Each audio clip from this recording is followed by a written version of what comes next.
Hi friends, you are most welcome in this part of series of practice sessions on direct tax laws and international taxation। जैसा कि आपको मालूम है, आपके upcoming attempt को target करते हुए मैंने प्रैक्टिस सेशंस की जो ये सीरीज स्टार्ट कर रखी है। इस सीरीज में जहां हमने रैपिड रिवीजन सेशंस में जिन भी टॉपिक को अभी तक रिवाइज कर रखा है उनसे रिलेटेड जो प्रैक्टिस सेशंस है वो तो मैं आपको अवेलेबल करा चुका हूं, चाहे वो टीडीएस टीसीएस हो, foreign tax and transfer pricing, double tax and relief और गार। लेकिन अभी हमने लास्ट रिवीजन सेशन में ट्रस्ट टैक्सेशन को थोरोली रिफ्रेश किया है, तो आज हम मिले हैं इस सेशन में friends assessment of trust chapter से रिलेटेड जो भी अच्छे अच्छे ऑन क्वेश्चंस हैं उनकी प्रैक्टिस करने के लिए।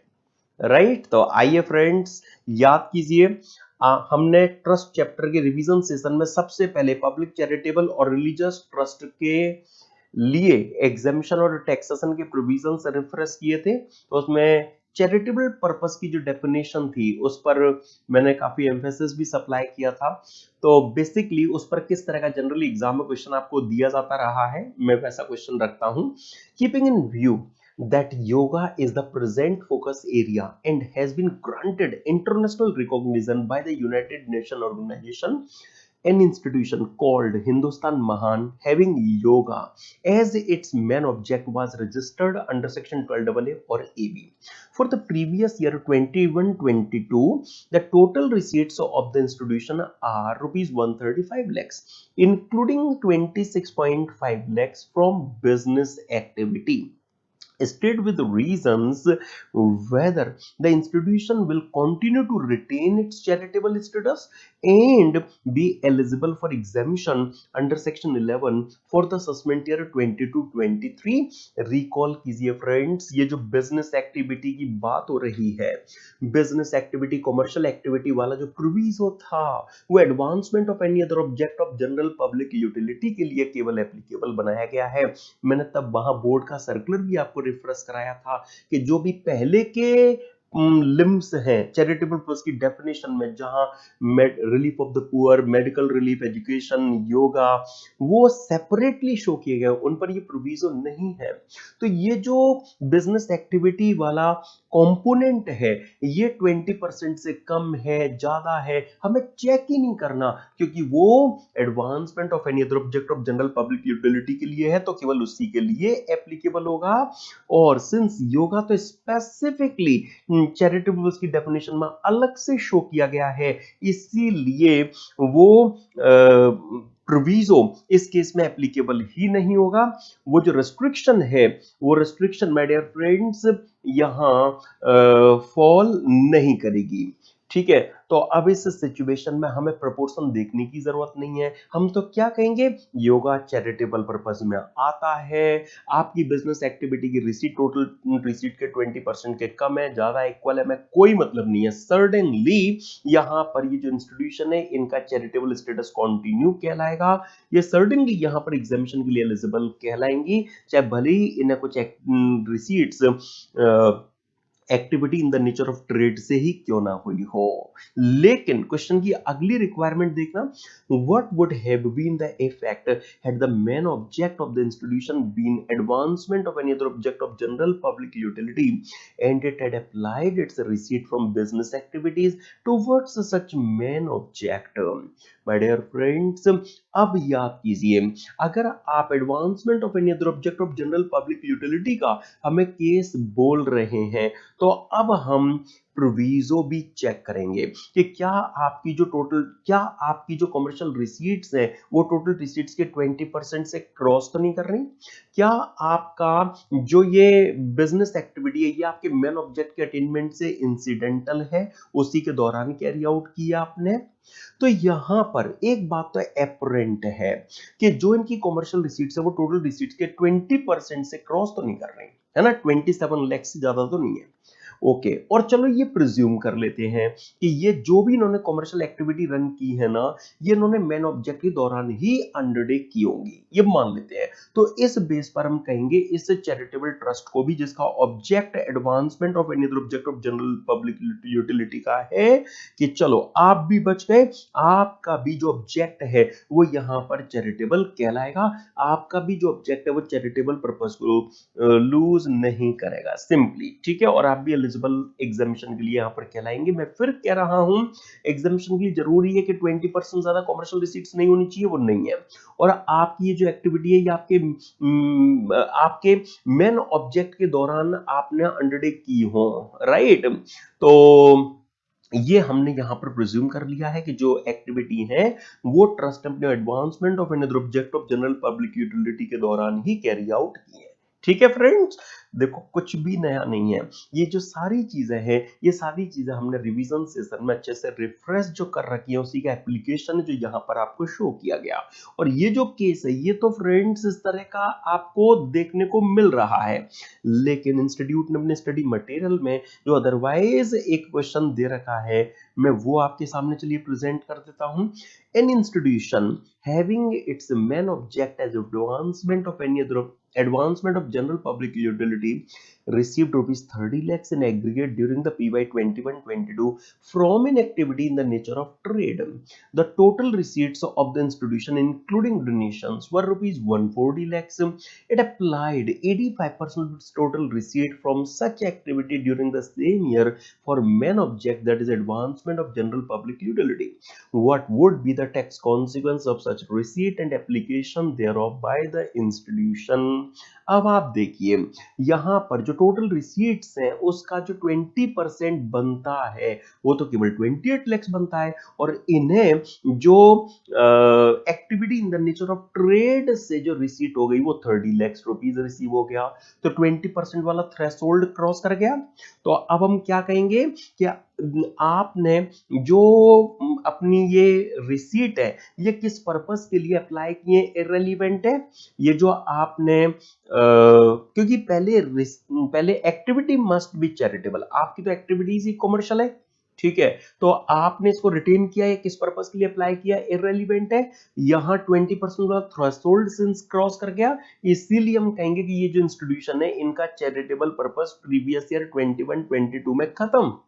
इनकी जो भी इन्हें यहां पर सेक्शन 11-12 में कोई एग्जामिशन नहीं मिलेगी, इनकी इनकम पर टैक्स लगेगा। लेकिन केवल इस वजह से ये मैं एडिशनली जो सजेस्टेड में आपको दिया गया वो बात आपके सामने कह रहा हूं कि केवल इस वजह से कि अरे प्रीवियस ईयर 21-22 में इनकी जो कमर्शियल रिसीट्स है वो 20% से क्रॉस कर गई, केवल इस वजह से इनकी अप्रूवल विड्रॉ नहीं की जाएगी, इनका जो रजिस्ट्रेशन है वो कैंसिल नहीं किया जाएगा। लेकिन ये पक्की बात है यहां पर कि अब इस प्रीवियस ईयर में इनका जो चैरिटेबल स्टेटस है वही लूज कर जाएगा, ठीक है ना। इनको एग्जामिशन नहीं मिलेगी, एप्लीकेशन किसी काम का नहीं है, क्योंकि फ्रेंड्स ये सारी चीजें हम रिवीजन सेशन में अच्छे से रिफ्रेश करके आ चुके हैं। स्टार्टिंग में ही फ्रेंड्स ये बातें सारी आपने वहां पर देखी थी कि आपने उसका जो यूज है वो किसके लिए किया है, इररिलेवेंट है। याद आ रहा है फ्रेंड्स, ये रिवीजन सेशन में सारी चीजें हमने यहाँ डिस्कस कर रखी हैं और वही चीजें हैं जो आप यहाँ पर यूज में ले रहे हैं। आइए अब मैं ले चलता हूं आपको थोड़ा आगे, अगले क्वेश्चन का रुख करते हैं फ्रेंड्स। देखिए तो अच्छा क्वेश्चन है ये वाला। यस फ्रेंड्स, मई 2019 का जो क्वेश्चन है मैं उसमें आपको ले आया हूं। आपको बस एसोसिएट ट्रस्ट की जो भी हमारे एग्जाम के लिए रेलिवेंट असेसमेंट ईयर है उसकी टैक्सेबल इनकम निकालनी है, ओके। और किस तरह से आपको ट्रीटमेंट दे रहे हैं उसका रीजन बता देना है। चलिए एक एक करके हर एक इंफॉर्मेशन का ट्रीटमेंट डिस्कस करते हैं। मेसर्स महान charitable trust is running an educational institution with hostel facility for the orphan children. It is registered under section 12AB. Okay, the details of income and expenditure of the trust are given as below. पहले voluntary contribution received during the year rupees 150 lakhs. This includes corpus donation rupees 20 lakhs. अरे corpus donation तो exempt होते हैं और हम ये मानकर चलेंगे कि इन्होंने इस कॉर्पस डोनेशन वाले फंड को जो 11.5 की स्पेसिफाइड मोड है उसमें कहीं इन्वेस्ट कर दिया होगा, क्योंकि कोई अच्छी वाली एग्जामिशन अगर मिल रही है तो कोई भी ट्रस्ट क्यों छोड़ेगा, राइट। तो ये तो एग्जेम्प्ट है सेक्शन 11(1)(d) में। हमने रिवीजन सेशन में रिफ्रेश भी ये बात कर रखी थी। तो आप सबसे पहले इन वॉलंटरी कंट्रीब्यूशन से ये जो 20 लाख के जो कॉर्पस डोनेशन है उनको बाहर कर देंगे, माइनस कर देंगे। ओके, अगली इंफॉर्मेशन देखिए जरा। Donation of ₹20 lakhs from mister Michael, a foreign donor which was received on 31st March 2022। अब यहां कंफ्यूज करने के लिए आपको केवल ये इंफॉर्मेशन दी गई है, इस इंफॉर्मेशन का कोई यूज नहीं है। आपको डोनेशन चाहे इंडियन से मिले या फॉरेनर से मिले, ट्रस्ट के लिए तो एक नॉर्मल डोनेशन है। अरे सर ये तो लास्ट मोमेंट पर रिसीव हुआ है ना, तो लास्ट मोमेंट पर रिसीव हुआ है तो फिर तो हम डीम्ड एप्लीकेशन वाला 11(1) की एक्सप्लेनेशन के क्लॉज 2 वाला जो ऑप्शन है वो एक्सरसाइज करा देंगे। अरे नहीं, देखो क्वेश्चन में अगर आपसे सिंपली बोला गया है कि भाई टैक्सेबल इनकम कंप्यूट कर दो, तो हम तो जब तक कुछ स्पेसिफिक नहीं कहा जाएगा वो ट्रीटमेंट नहीं देंगे।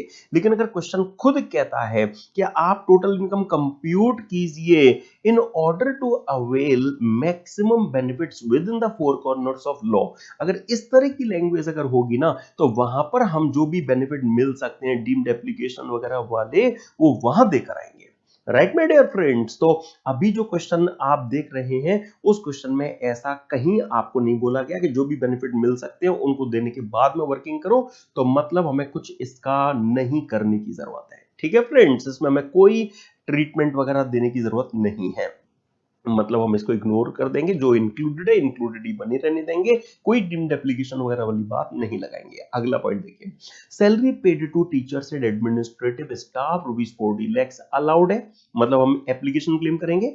Other general expenses ₹10 lakhs includes payment to grocery stores of ₹30,000 by crossed check.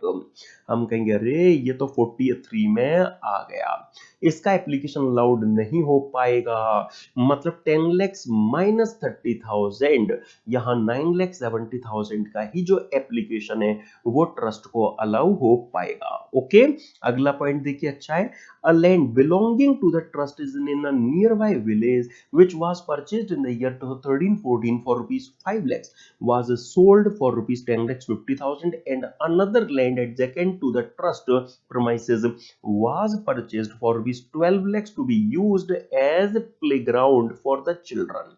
अब ये तो पक्की बात है यहाँ पर फ्रेंड्स क्या, कि अगर 5 lakhs की लैंड ट्रस्ट ने परचेज की थी 1050 पर बिकी, तो 10,50,000 minus 10 minus cost of such land that is 5 lakhs। Yes, तो यहां हम कह सकते हैं कि 5,50,000 रुपीज कैपिटल गेन के नेचर की जो इनकम है वो ट्रस्ट की हो गई। अब ये इनकम के तौर पर लेंगे हम, लेकिन अगर ट्रस्ट 1050 भी इन्वेस्ट कर देते आगे तो इन्हें पूरा 550 एग्जेम्प्ट हो जाता। इन्होंने तो 12 लाख रुपीस री इन्वेस्ट कर दिया, तो पक्की बात है कि इनका जो ये कैपिटल गेन है 550 का जो हमने यहां पर निकाला है, ये 550 का पूरा कैपिटल गेन उनका एग्जेम्पशन के लिए क्वालिफाई कर जाएगा, क्योंकि जो री इन्वेस्टमेंट है वो उनके कंसिडरेशन से भी ज्यादा उन्होंने कर रखा है, तो वो पूरा यहां पर एग्जामिनेशन के लिए उनका क्वालिफाई कर जाएगा। लेकिन एक चीज यहां पर आपको और नोट करनी है कि अरे ये 550 तो तब भी एग्जाम्प्ट हो जाता जब वो 1050 का रीइन्वेस्टमेंट करते। अगर उन्होंने 12 लाख रुपीस का रीइन्वेस्टमेंट किया है, अगर उन्होंने 150 का ज्यादा रीइन्वेस्टमेंट अगर किया है, तो फिर 150 का बेनिफिट भी तो उन्हें ज्यादा मिलना बनता है ना। तो डेफिनेटली 150 का उन्हें जो एक्सेस एप्लीकेशन है वो यहाँ पर नॉर्मली अलाउड होगा कि भाई उन्होंने वो चैरिटेबल पर्पस के लिए एक्स्ट्रा स्पेंड किया है तो उसका उन्हें बेनिफिट भी एक्स्ट्रा मिलेगा। ओके फ्रेंड्स, अच्छा इसके अलावा आगे चलते हैं थोड़ा सा। अगला पॉइंट देखिए, 5 laptops costing ₹50,000 each were purchased during the year for teaching purposes as an application allowed. The trust had accumulated ₹30 lakhs under section 11(2) in the financial year 16-17 for constructing a school building. Amount spent for the said purpose till 31st March 2022 was rupees 27 lakhs. तो 30 lakhs accumulate किया था, 27 lakhs में काम चल गया. The project is completed with a saving in the project cost that is of rupees 3 lakhs. लेकिन आपने देख रखा है जिस प्रीवियस ईयर में एक्सेस एक्यूमुलेशन आप करते हो उस प्रीवियस ईयर से नेक्स्ट 5 ईयर्स एट मैक्स आप एक्यूमुलेशन के लिए ले सकते हो. अब इस केस में 18, 19, 20, 21, 22 तो 22 तक तो नॉर्मल टाइम था. 1 ईयर हम आपको और एक्स्ट्रा देते हैं. नहीं अगर आप उसमें रीइन्वेस्टमेंट करते हैं, यूटिलाइजेशन करते हैं तो फिर हम आपको उस 6th ईयर की मतलब आपने जो पीरियड लिया उसके नेक्स्ट ईयर की आपकी वो इनकम बनाते हैं. तो मतलब क्या यहां तो अभी ये जो भी 3 lakhs की सेविंग हुई है ना ये प्रीवियस ईयर 22-23 में डीम्ड इनकम बनने वाली है. राइट तो नेक्स्ट ईयर मतलब प्रीवियस ईयर 22-23 की ये डीम्ड इनकम बनने वाली है और हमसे टोटल इनकम कंप्यूट कराई जा रही है यहाँ प्रीवियस ईयर 21-22 की. इसलिए प्रीवियस ईयर 21-22 में इसका कोई भी ट्रीटमेंट हमें देखने को नहीं मिलेगा क्योंकि जो पीरियड है उसके अगले ईयर का मतलब नेक्स्ट ईयर का जो बेनिफिट है नेक्स्ट ईयर में जो भी ट्रीटमेंट वगैरह है वो हमें देने की जरूरत पड़ती है. इसलिए अभी यहाँ पर वो 6th ईयर वो नेक्स्ट ईयर होगा 22-23 वहां पर डीम्ड इनकम ये 3 lakhs बनेगा जो भी आपको सेविंग हुई है. अभी 21-22 के लिए हम कहेंगे नो ट्रीटमेंट. राइट अच्छा अगली इंफॉर्मेशन देखिए. 2 additional rooms measuring 1500 square feet each was constructed in the existing hostel for children. Cost of construction is rupees 1200 per square foot. तो 1200 रुपीज पर स्क्वायर फीट के हिसाब से 1500 स्क्वायर फीट की payment करनी पड़ेगी और ये तो 1 रूम के लिए 1500 स्क्वायर फुट ईच है. तो ऐसे 2 रूम्स आप बना रहे हैं तो ये जो भी अमाउंट आएगा एज एन एप्लीकेशन लागू हो जाएगा. Then it made a corpus donation of ₹20 lakhs to a charitable trust registered section 12AA और AB हैविंग सिमिलर ऑब्जेक्ट. हम कहेंगे कोई काम की नहीं है ये बात. कॉर्पस डोनेशन दिया तो ये अलावेंस के लिए क्वालिफाई नहीं कर पाएगा, एप्लीकेशन में नहीं आएगा. हमने जो भी हर एक इंफॉर्मेशन के लिए माय डियर फ्रेंड्स ये डिस्कशन किया है यही एज इट इज आपको हर एक इंफॉर्मेशन का ट्रीटमेंट यहां देखने को मिलेगा. और जब आप नेट करोगे तो नॉर्मल मतलब नेट जब आप करोगे तो जो ट्रस्ट की टैक्सेबल इनकम है उस तक आप पहुंच जाओगे. तो याद है वो फ्रेंड्स 3 लाख की सेविंग वेविंग वाली जो बात थी वो प्रीवियस ईयर 22-23 में इनफैक्ट मतलब नेक्स्ट ईयर में वो टैक्स के लिए चार्जेबल होगी, वो अभी यहां पर टैक्स के लिए चार्जेबल नहीं कहलाएगी. ओके प्लीज देखिए. तो एक सेकेंड जरा रुको. यस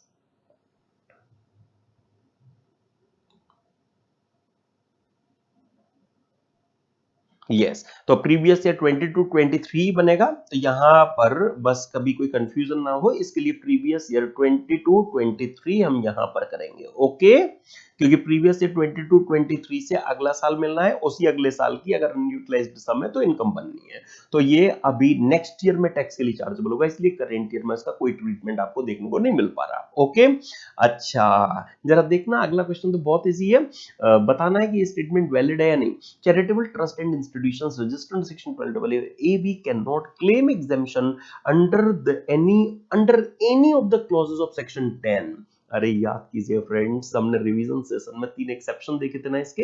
एक तो वो एग्रीकल्चर इनकम वाला सेक्शन 10 क्लॉज 1, दूसरा 10 क्लॉज 23C, तीसरा सेक्शन 10 क्लॉज 46 उसमें किस तरह का केस आता है वो भी मैंने रिवीजन सेशन में आपके साथ ब्रीफली डिस्कस कर लिया था. तो आप कैसे कह सकते हो कोई भी एग्जामिशन नहीं मिलेगी. बिल्कुल ये स्टेटमेंट झूठा है क्योंकि 3 एग्जामिशन है जो स्टिल क्लेम की जा सकती हैं. आइए रजिस्ट्रेशन वाले प्रोविजन रिफ्रेश तो हमने रिवीजन सेशन में कर ही लिए थे. एक क्वेश्चन देख लीजिए. Educare a trust was formed on 1 April 2018 with the object of providing medical relief to people residing in rural areas of Assam.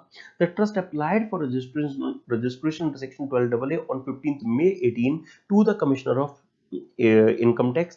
Till the due date for filing return of income for AY 1920, the Commissioner of Income Tax has not passed any order granting or refusing to grant such a registration. The trust has filed its return of income for AY 1920 claiming exemption under section 11, taking a view that as the order has not been passed by the Commissioner of Income Tax within the prescribed period, the trust should be deemed to be registered under section 12AA. Discuss and explain whether the view taken by the trust is correct. 100% correct है। याद करो revision session में आपने my dear friends society for the promotion of education का Supreme Court का case भी तो देख रखा है। देखो ये जो केस आप देख रहे हैं 2018 में रजिस्ट्रेशन के लिए अप्लाई किया मैंने, तब रिवीजन सेशन में भी कहा था कि 6 मंथ्स का टाइम पहले हुआ करता था। अब मई 2018 के बाद में 6 मंथ्स तो पता नहीं कब के निकल गए और उन्होंने ट्रस्ट की प्रीवियस ईयर 18-19 की आरओई फाइलिंग ड्यू डेट तक भी उन्हें रजिस्ट्रेशन ग्रांट नहीं किया। तो इसमें ट्रस्ट की तो कोई गलती नहीं है, तो ट्रस्ट क्यों भुगतेगा यहां पर? इस सिचुएशन में यहां ट्रस्ट के पार्ट पर कोई फॉल्ट नहीं है, जो फॉल्ट है वो कमिश्नर के पार्ट पर है। इसलिए SSC can not made to suffer merely because timely decisions are not taken by the revenue officer that is commissioner। इसीलिए यहां पर जो ये एग्जामिशन है वो डेफिनेटली क्लेम की जा सकेगी। जो एग्जामिशन के प्रोविजंस है वो उन पर जिस ईयर में उन्होंने अप्लाई कर दिया उस ईयर से मिलेंगे, राइट। और इन सारी बातों को ध्यान में रखते हुए कमिश्नर ने जो यहाँ पर एक्ट किया है वो यहाँ सही नहीं है। बेसिकली जो ट्रस्ट का क्लेम है कि trust would be deemed to be registered, ये यहाँ पर हम कहेंगे करेक्ट कहलाएगा। ठीक है फ्रेंड्स, आप रीड करेंगे उसमें कुछ भी अलग से आपको देखने को नहीं मिलेगा। आइए जरा एनोनिमस डोनेशन को लेकर सारी चीजें रिफ्रेश तो हमने रिवीजन सेशन में कर ली थी। अब जुलाई 21 का जो क्वेश्चन है वो मैं इस रिलेशन में आपके सामने रखना स्टार्ट करता हूं।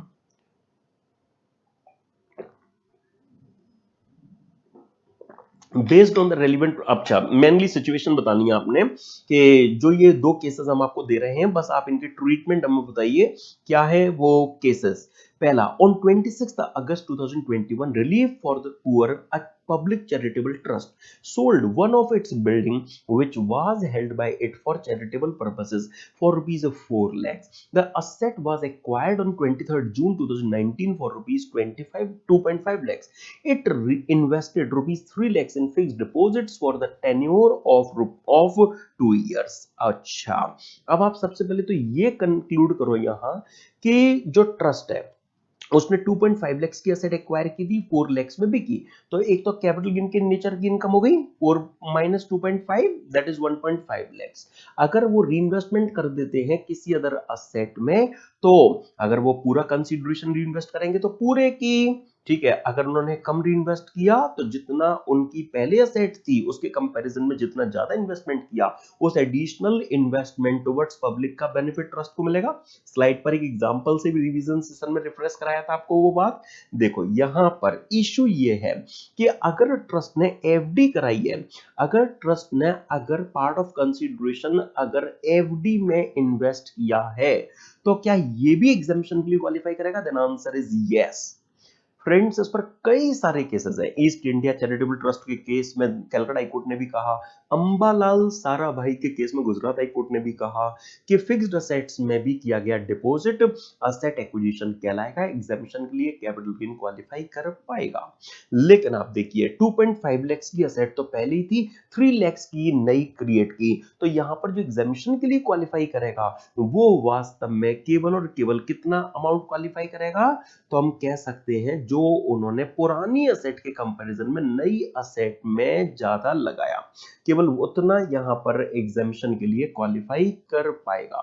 तो फाइनली टैक्सेबल कैपिटल गेन हम इस केस में कह सकते हैं 1 लाख ट्रस्ट के लिए बन जाएगा, राइट। आप देखेंगे फ्रेंड्स यहां पर इसी तरह की चीजें आपको नजर आएंगी। तो 1.5 लाख पहले कैपिटल गेन निकल कर आ गया, राइट। इसके बाद में आपने जो 4 में से कंसीडरेशन में से 3 लाख रुपए इन्वेस्ट किया। अंबालाल साराभाई के केस में गुजरात हाई कोर्ट ने भी कहा कि ये भी एक असेट एक्विजिशन कहलाएगा, ठीक है। अकॉर्डिंगली आपको एग्जामिशन मिलेगी, कितने की exemption? To the extent of 50,000। Balance जो 1 लाख है वही केवल ट्रस्ट के हिंट्स में टैक्स के लिए कहलाएगा, चार्जेबल कहलाएगा। अच्छा अगला केस देखिए, save our religion a trust established for the purpose of religious and charitable purposes. It runs a temple and a school during the year 21-22 is received anonymous donation amounting to rupees 2 crores in temple and 3 crores in school. याद कीजिए friends, अगर कोई trust charitable as well as religious, जैसे कि exact case है कि ये trust temple है, मतलब हिंदू रिलीजन के प्रमोशन में भी एंगेज्ड है और इनके पास स्कूल भी है, मतलब ये education that is charitable activity भी रन कर रहे हैं, तो ऐसे केस में इस ट्रस्ट को जो भी एनोनिमस डोनेशंस स्कूल, हॉस्पिटल, मतलब एजुकेशनल इंस्टीट्यूशन, मेडिकल इंस्टीट्यूशन में यूज के लिए मिले होंगे, वहां पर 115BC लग जाएगा। लेकिन अदरवाइज केस में जैसे टेम्पल के लिए जो नेम मिला उस पर 115BC एप्लीकेबल नहीं किया जाएगा। मींस कंक्लूजन क्या ड्रॉ करना है कि 2 करोड़ वाले जो एनोनिमस डोनेशंस हैं इन पर सेक्शन 115BC वो जो हार्स सेक्शन है ना वो एप्लीकेबल नहीं होगा। इनके लिए हम क्या कहेंगे, नॉर्मल प्रोविजंस वर्क करेंगे, राइट माय डियर फ्रेंड्स, कि भाई 15% तक का deduction, application based exemption et cetera. लेकिन जो ये 3 करोड़ रुपीस वाला जो स्कूल के लिए एनोनिमस डोनेशन हमें यहां पर नजर आ रहा है, इसके लिए हम कहेंगे क्या कि सेक्शन 115BC एप्लीकेबल हो जाएगा। 115BC इस केस में पिक्चर में आ जाएगा और यहां पर फिर जो हार्श ट्रीटमेंट है, यस जो हार्श ट्रीटमेंट के एक लिमिट तक का 5% डोनेशंस और 1 लाख विचेवर हायर तक का नॉर्मल ट्रीटमेंट और उससे ऊपर के जो भी एक्सेस एनोनिमस डोनेशंस होंगे इस पर सीधा 30% का ट्रीटमेंट वो वर्क करेगा। तो आपने जो ट्रीटमेंट देना है बस वो केवल इतना ही कि भाई इनका ट्रीटमेंट होगा क्या। तो जो 2 करोड़ रुपीस वाला जो टेम्पल वाला एनोनिमस डोनेशन है उस पर 115BC के प्रोविजंस अट्रैक्टेड नहीं होंगे, लेकिन जो स्कूल वाला जो एनोनिमस डोनेशन है 115BC के जो प्रोविजंस है वो अट्रैक्टेड होंगे। ठीक है, हम ये मान रहे हैं कि स्कूल वाला एनोनिमस डोनेशन स्कूल के लिए ही मिला होगा, सिंपल है, राइट। अच्छा आइए अब एक बेहतरीन क्वेश्चन की तरफ मैं आपको लेकर चलता हूं जिसमें काफी कुछ पॉइंट्स आपके कवर होंगे। नवंबर 2018 और मई 2015 के क्वेश्चन को मिक्स करके मैंने ये क्वेश्चन आपके लिए बनाया हुआ है। आप देखेंगे क्या इस क्वेश्चन में आपको कहा गया है। देखो ऑब्जेक्ट क्या है, हमें ट्रस्ट की जो टोटल इनकम है वो अब कंप्यूट करनी है, इस बात को ध्यान में रखते हुए कि जितने बेनिफिट मैक्सिमम मिल सकते हैं वो दे दिए जाए। अच्छी बात है, चलिए तो a public charitable trust registered under section 12AB runs a hospital and also a medical college। तो जहां कॉलेज यूनिवर्सिटी इस तरह का केस हो ना तो वहां पर आपको क्लिक करना चाहिए कि अरे इस केस में तो 1023C की एग्जामिशन का भी चांस बनता है। पहले 1 करोड़ रुपीस तक रिसीट होने पर जो एग्जामिशन है वो बिना अप्रूवल के मिल जाती थी, ठीक है, और अब तो वो लिमिट 5 करोड़ कर दी गई है, 1 करोड़ वाली लिमिट खत्म हो गई है, 5 करोड़ रुपीस कर दी गई है।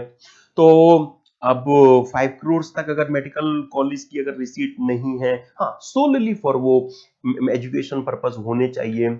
देखिए हम रेगुलर क्लासेस में जब सेक्शन 1023C डिस्कस करते हैं तो वहां इस तरह की चीजें डिस्कस करते हैं कि भाई कोई कॉलेज है, यूनिवर्सिटी है, अदर एजुकेशनल इंस्टीट्यूशन है जो सोलली फॉर एजुकेशन पर्पस है, not for the purpose of profit, ठीक है।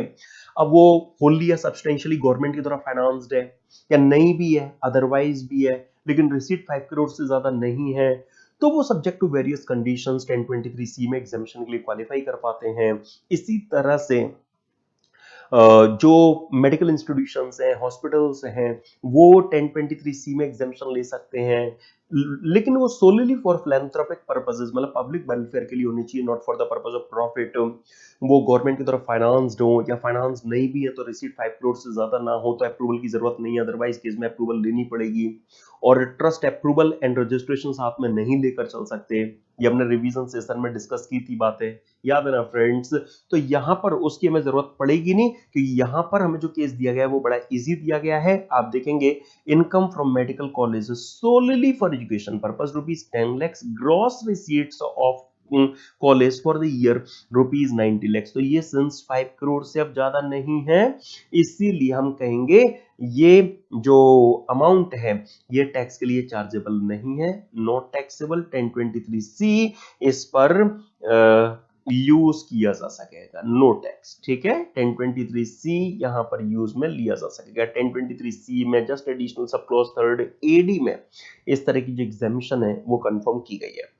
अच्छा, now it furnishes you the following information for the year ended 31st March 2022. What are those information? Gross receipts from hospital 4 to 5 lakhs, income from business incidental to main object, तो ये income direct from property कहलाएगा, right क्योंकि discuss किया था ना business income के लिए property includes business undertaking, ठीक है। अच्छा, voluntary contribution received from public rupees 32 lakhs, it includes corpus donation rupees 3 lakhs and anonymous donation rupees 5 lakhs.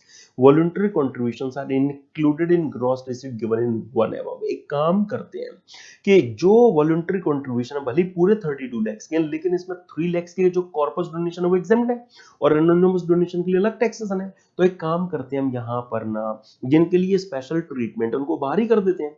यहाँ हम 4 to 5 lakhs में से 3 lakhs के कॉर्पस डोनेशन और 5 lakhs के कॉर्पस ये एनोनिमस डोनेशन बाहर कर देते हैं.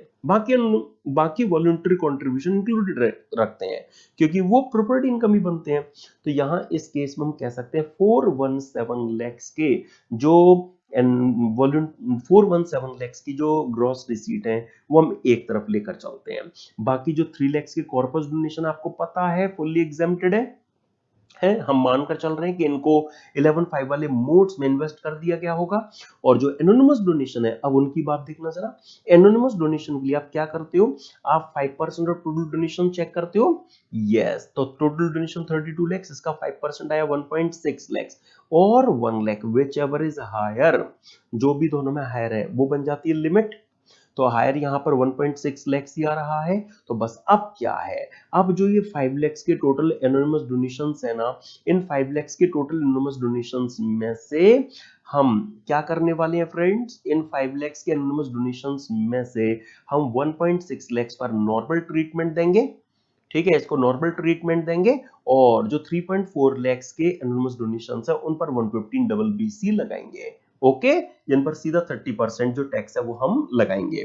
आपको याद होगा मैंने एक थीम की भी बात रिवीजन सेशन में आपके साथ में तब की थी कि आपको एनोनिमस डोनेशन के लिए बेसिकली क्या करेंगे, क्या थीम अडॉप्ट करेंगे कि जो भी एनोनिमस डोनेशंस हैं आप उनमें से, ये थीम हमने वहां डिस्कस की थी कि जो भी एनोनिमस डोनेशंस हैं आप एक्चुअली अपनी प्रैक्टिकल प्रॉब्लम का जब सॉल्यूशन तैयार कर रहे होंगे तो सॉल्यूशन के टाइम पर आप एक्सेस जो भी anonymous donations up to limit होंगे अप टू लिमिट वाले जो एनोनिमस डोनेशंस हैं आप उनको अपना नॉर्मल रिसीट्स में कंसीडर करेंगे, जिस पर कि आप 15% का रिडक्शन, एप्लीकेशन बेस्ड एग्जाम्पशन वगैरह सब दे सकें.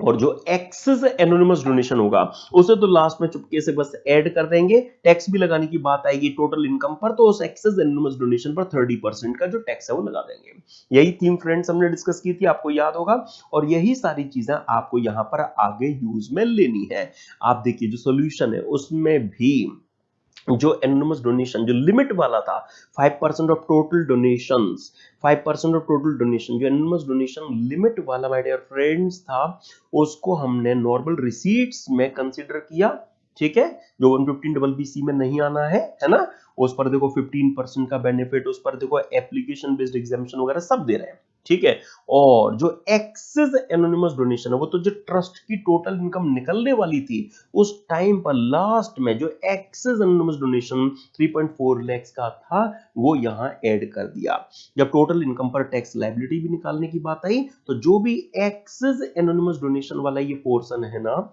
इस पर हमने सीधा 30% लगा दिया और जो बैलेंस इनकम इसमें बचेगी, यस 31.71 में से 3.4 माइनस करने के बाद जो बैलेंस टोटल इनकम ये बची इस पर देखिए जो स्लैब रेट्स है उनसे जो टैक्स है वो ये निकाला गया है. इस तरह से जो टोटल टैक्स है वो यहां पर निकल कर आया है. ओके, तो एनोनिमस डोनेशन के लिए किस तरह से अप्रोच आपने अडॉप्ट करनी है वो आपको क्लियर होना चाहिए. देन देखिए क्वेश्चन में गवर्नमेंट ग्रांट गिवन है rupees of government grant received of rupees 8 lakhs. याद है गवर्नमेंट ग्रांट के लिए रिवीजन सेशन में मैंने चीजें आपको रिफ्रेश कराई थी, ITR 7 भी दिखाया था. जो गवर्नमेंट ग्रांट है पहले इंस्टीट्यूट के इस क्वेश्चन के सॉल्यूशन के लिए आपने जो सजेस्टेड अप्रोच है वो अडॉप्ट करनी है कि भाई इंस्टीट्यूट का क्या कहना है कि वॉलंटरी कंट्रीब्यूशन मतलब जो आपको सामने वाले ने वॉलंटरली दिए, है ना, और ग्रांट जो मिलती है वो कंडीशनल होती है, तो ग्रांट को वॉलंटरी कंट्रीब्यूशन की तरह ट्रीट नहीं किया जा सकता। इसीलिए इंस्टीट्यूट ने तो जो 5% लिया वो किसका निकाला फ्रेंड्स, केवल और केवल डोनेशंस का, वॉलंटरी कंट्रीब्यूशन का। उन्होंने अदर देन ग्रांट जो रिजल्ट है वो ये ऑब्टेन किया। ठीक है फ्रेंड्स, जो अभी हमने यहां पर किया भी था, वर्किंग जो हमने यहां पर की भी थी ये वाली, ठीक है। लेकिन आईटीआर 7 भी मैंने आपको तब दिखाया था। आईटीआर 7 में माय डियर फ्रेंड्स आपने ये देखा था कि जो ग्रांट है वो बेसिकली वॉलंटरी कंट्रीब्यूशन का ही पार्ट बनाई गई है। जो प्रैक्टिकली आप 5% निकालोगे, कोई चॉइस ही नहीं है, आपको 5% जो निकालना होगा वो इंक्लूसिव ऑफ ग्रांट जो फिगर आती है उसका जो 5% है वो निकालना होता है। तो ये बात अब इंस्टीट्यूट को भी समझ आने लगी है, तो वो क्या करते हैं, वो नोट बनाकर एक दे देते हैं और उसमें इस तरह की बात वो कह देते हैं कि देखो हमने जो यहाँ पर 5% लिया है उसमें ग्रांट वाला अमाउंट इंक्लूड नहीं किया है, क्योंकि जो ग्रांट मिलती है वो कंडीशंस के साथ में मिलती है, इसीलिए उसे वॉलंटरी कंट्रीब्यूशन के पार नहीं रखा जा सकता। लेकिन आईटीआर 7 में ग्रांट को टोटल डोनेशन में इंक्लूड किया जाता है, इसीलिए आप सॉल्यूशन अकॉर्डिंगली भी बना सकते हैं, आपका वो सॉल्यूशन भी करेक्ट कहलाएगा। ये खुद इंस्टीट्यूट परमिशन यहां पर आपको देखिए दे रही है। ओके, चलो, तो ग्रांट इनकम के तौर पर पहले कंसीडर की जानी है और एनोनिमस डोनेशन के लिए वर्किंग का पार्ट पहले नहीं बननी है, फिर नोट देकर हम अपने आप को और सुरक्षित कर लेंगे। ठीक है, अच्छा, अगला केस, अगला इंफॉर्मेशन देखिए, hospital operational expenses incurred ₹105 lakhs, this doesn't include capital expenditure and depreciation. कर लेते तभी भी कोई दिक्कत नहीं है, क्योंकि यहाँ तो कैपिटल पर्पस का भी एप्लीकेशन अलाउड होता है, लेकिन नहीं किया कोई बात नहीं, हम तो कहेंगे एप्लीकेशन क्लेम कर लो, अलाउड है।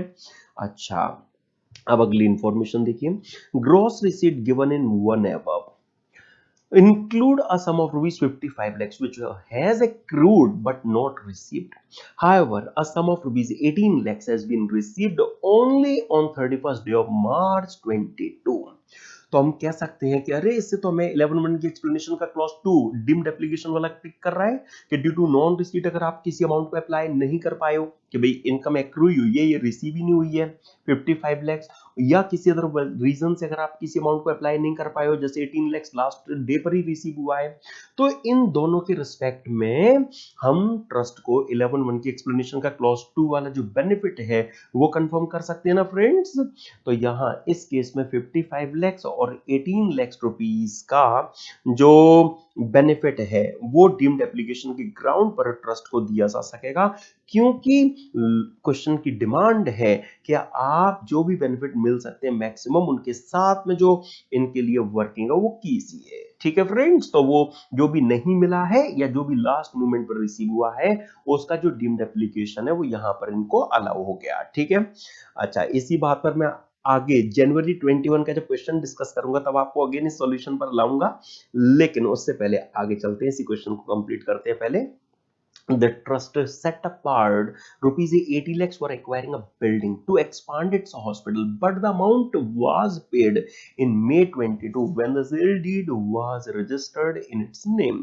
हम क्या कहेंगे ट्रस्ट को कि देखो मनी को एक पॉकेट से दूसरे पॉकेट में रखने जैसा है अमाउंट को ईयर मार्क करना। आपने 80 lakhs कहा कि ये हम हॉस्पिटल के एक्सटेंशन के लिए एक बिल्डिंग एक्वायर करने के लिए रख रहे हैं, इससे बात नहीं बनेगी।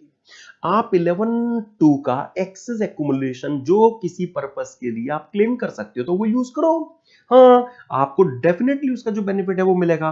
तो यहां पर आप सेक्शन 11 सबसेक्शन 2 के अकॉर्डिंगली वो जो भी हॉस्पिटल वाला के लिए जो अमाउंट आप सेट अपार्ट करना चाहते हैं वो करो, हम आपको उसके लिए मना नहीं कर रहे, लेकिन आपको बस इसके लिए अपना वो 11(2) का जो ऑप्शन है वो एक्सरसाइज करना है, दैट्स इट। ठीक है, अच्छा, आगे चलिए जरा इस क्वेश्चन में क्या और कहा गया है। In June 21 the trust purchase and installed new computer software for ₹28 lakhs, the rate of depreciation 60% as per the IT act. ये जब क्वेश्चन आया था तब उस टाइम पर रेट हुआ करती थी, अब तो 40 हो गई, आपको पता है कंप्यूटर सॉफ्टवेयर वगैरह, लेकिन हमें इसकी जरूरत ही नहीं है, हमारे लिए ये रेट किसी काम की नहीं है, क्योंकि हम तो इन्हें कैपिटल पर्पस का ही जो एप्लीकेशन है वो अलाउ कर देंगे, right. Then the trust incurred ₹35 lakhs towards purchase of laptop computers and printers for hospital, हम कहेंगे allowed। ठीक है, अच्छा, क्योंकि आपको पता है ना, रिवीजन सेशन में डिस्कस किया भी तो था कि एप्लीकेशन जरूरी है, चाहे रेवेन्यू पर्पस के लिए हो या कैपिटल पर्पस के लिए हो। अच्छा, अगली इंफॉर्मेशन देखिए, it repaid loan of ₹15 lakhs taken earlier for construction of hospital building. तो उन्होंने हॉस्पिटल बिल्डिंग कंस्ट्रक्शन के लिए जो लोन लिया, वो लोन हम मान रहे हैं कि तब उन्होंने एज एन एप्लीकेशन क्लेम नहीं किया होगा, और अब तो मना भी हो गया है कि लोन से जो भी एप्लीकेशन करोगे अलाउड नहीं होंगे। लेकिन जब लोन का आप रीपेमेंट करोगे तब आपको एज एन एप्लीकेशन अलाउड कर दिया जाएगा। तो ये अब आपके एग्जामिनेशन के लिए क्वालिफाई कर पाएगा। तो जो भी लोन का रीपेमेंट किया है आपने, वो रीपेमेंट ऑफ लोन हम आपको अलाउ कर रहे हैं, ये मानकर चल रहे हैं कि वो कंस्ट्रक्शन आपने अर्लियर ईयर में क्लेम नहीं किया होगा। और अब तो लॉ में अमेंडमेंट भी आ गई है, जिसकी वजह से यही मानना ठीक लगेगा। ठीक है, then donation given towards corpus to a trust registered in section 1023C, हम कहेंगे ये अलाउ नहीं हो पाएगा, है ना, कॉर्पस डोनेशन अलाउड नहीं है। Excess of expenditure over income in the year in the previous year 2021 of ₹25 lakhs, हम कहेंगे ये भी अब अलाउड नहीं है ना। फाइनेंस एक्ट 2021 की अमेंडमेंट पर स्ट्रेस भी दिया था हमने। तो ये जो भी एक्सेस है, एप्लीकेशन वगैरह है, वो सब अब गए, अब वो आपके करेंट ईयर में अलाइवेबल नहीं बनेंगे। जो भी हर एक इंफॉर्मेशन के लिए फ्रेंड्स हमने यहां पर डिस्कशन किया है, आप सॉल्यूशन देखोगे आपको सारी वही चीजें हैं जो सॉल्यूशन में देखने को मिलेंगी। आप अरेंज करेंगे, उन्हें नेट तक पहुंचेंगे, वो टोटल इनकम कॉन्स्टिट्यूट करेगा और टैक्स लायबिलिटी आप इजीली निकाल सकेंगे। ठीक है फ्रेंड्स, चलिए अच्छा आगे ले चलता हूं। अच्छा, ये जो जुलाई 21 का जो क्वेश्चन है, ये आपके होमवर्क में रखता हूं मैं, क्योंकि इसमें कुछ भी नहीं है मेरे लाइक डिस्कशन के। ठीक है, आप इसे इजीली डील कर सकेंगे। ठीक है, जहां भी कुछ भी नया होगा, स्पेसिफिक होगा, मैं जरूर डिस्कस कर दूंगा। ऐसे ही बहुत सारे क्वेश्चन है अभी फ्रेंड्स जिनको डिस्कस करना बनता है। तो इंस्टीट्यूट ने जो डिफरेंट स्टैंड ट्रीटमेंट को लेकर एक पर्टिकुलर केस के लिए एडॉप्ट किया, जनवरी 21 के ओल्ड कोर्स के सजेस्टेड आंसर में, तो मैं इस क्वेश्चन को आपके साथ डिस्कस करता हूं, राइट फ्रेंड्स, जिसमें इंस्टीट्यूट ने इससे पहले जो भी एक पर्टिकुलर सिचुएशन के लिए ट्रीटमेंट दिया था, उससे अलग उन्होंने अप्रोच जो यहां पर अडॉप्ट की थी। देखिए, Shri Sunny foundations, a charitable trust registered under section 12AB of the IT Act, runs a hospital. The following particulars pertaining to the PY 21-22 are furnished to you by the trust. करना क्या है, मैं compute the total income of the trust for the AY 22-23 in order to avail maximum benefit within the four corners of law. Okay, अच्छा देखते हैं क्या क्या information है। Gross receipt from the hospital ₹345 lakhs consider कर लेंगे। Voluntary contributions received from public ₹25 lakhs including anonymous donation eligible for accumulation ₹5 lakhs and corpus donation ₹2 lakhs from other charitable trust are not included in the gross receipt. तो मतलब ये जो भी voluntary contribution है 25 lakhs के, जिसमें 5 lakhs के corpus donation, जिसमें 5 lakhs के एनोनिमस डोनेशन, 2 lakhs के कॉर्पस डोनेशन भी इंक्लूडेड है, ये टोटल 25 lakhs के वॉलंटरी कॉन्ट्रीब्यूशन ग्रॉस रिसीट का पार्ट नहीं है। तो आप क्या करने वाले हो, आप 3-4-5 lakhs की ग्रॉस रिसीट तो नॉर्मली ले ही रहे हो। अब आप यहां पर क्या करोगे, ये जो कॉर्पस डोनेशन है 2 lakhs के, ये तो हम एग्जेम्प्ट कर देंगे, ये तो माय डियर फ्रेंड्स एग्जेम्प्ट हो जाएंगे कॉर्पस डोनेशंस, राइट। ये कॉर्पस डोनेशन तो हम कहेंगे यहां पर सिंपल एग्जेम्प्ट हो गए। लेकिन जो यहां पर एनोनिमस डोनेशन वाला पार्ट है, उस एनोनिमस डोनेशन के लिए हम चेक करेंगे टोटल डोनेशंस का 5% कितना बन रहा है, या 1,25,000, 1,25,000 और 1%, whichever is higher, that is 1,25,000 is higher, तो 1,25,000 रुपीज तक नॉर्मल ट्रीटमेंट मिलेगा, right my dear friends, 1,25,000 rupees तक नॉर्मल ट्रीटमेंट देंगे।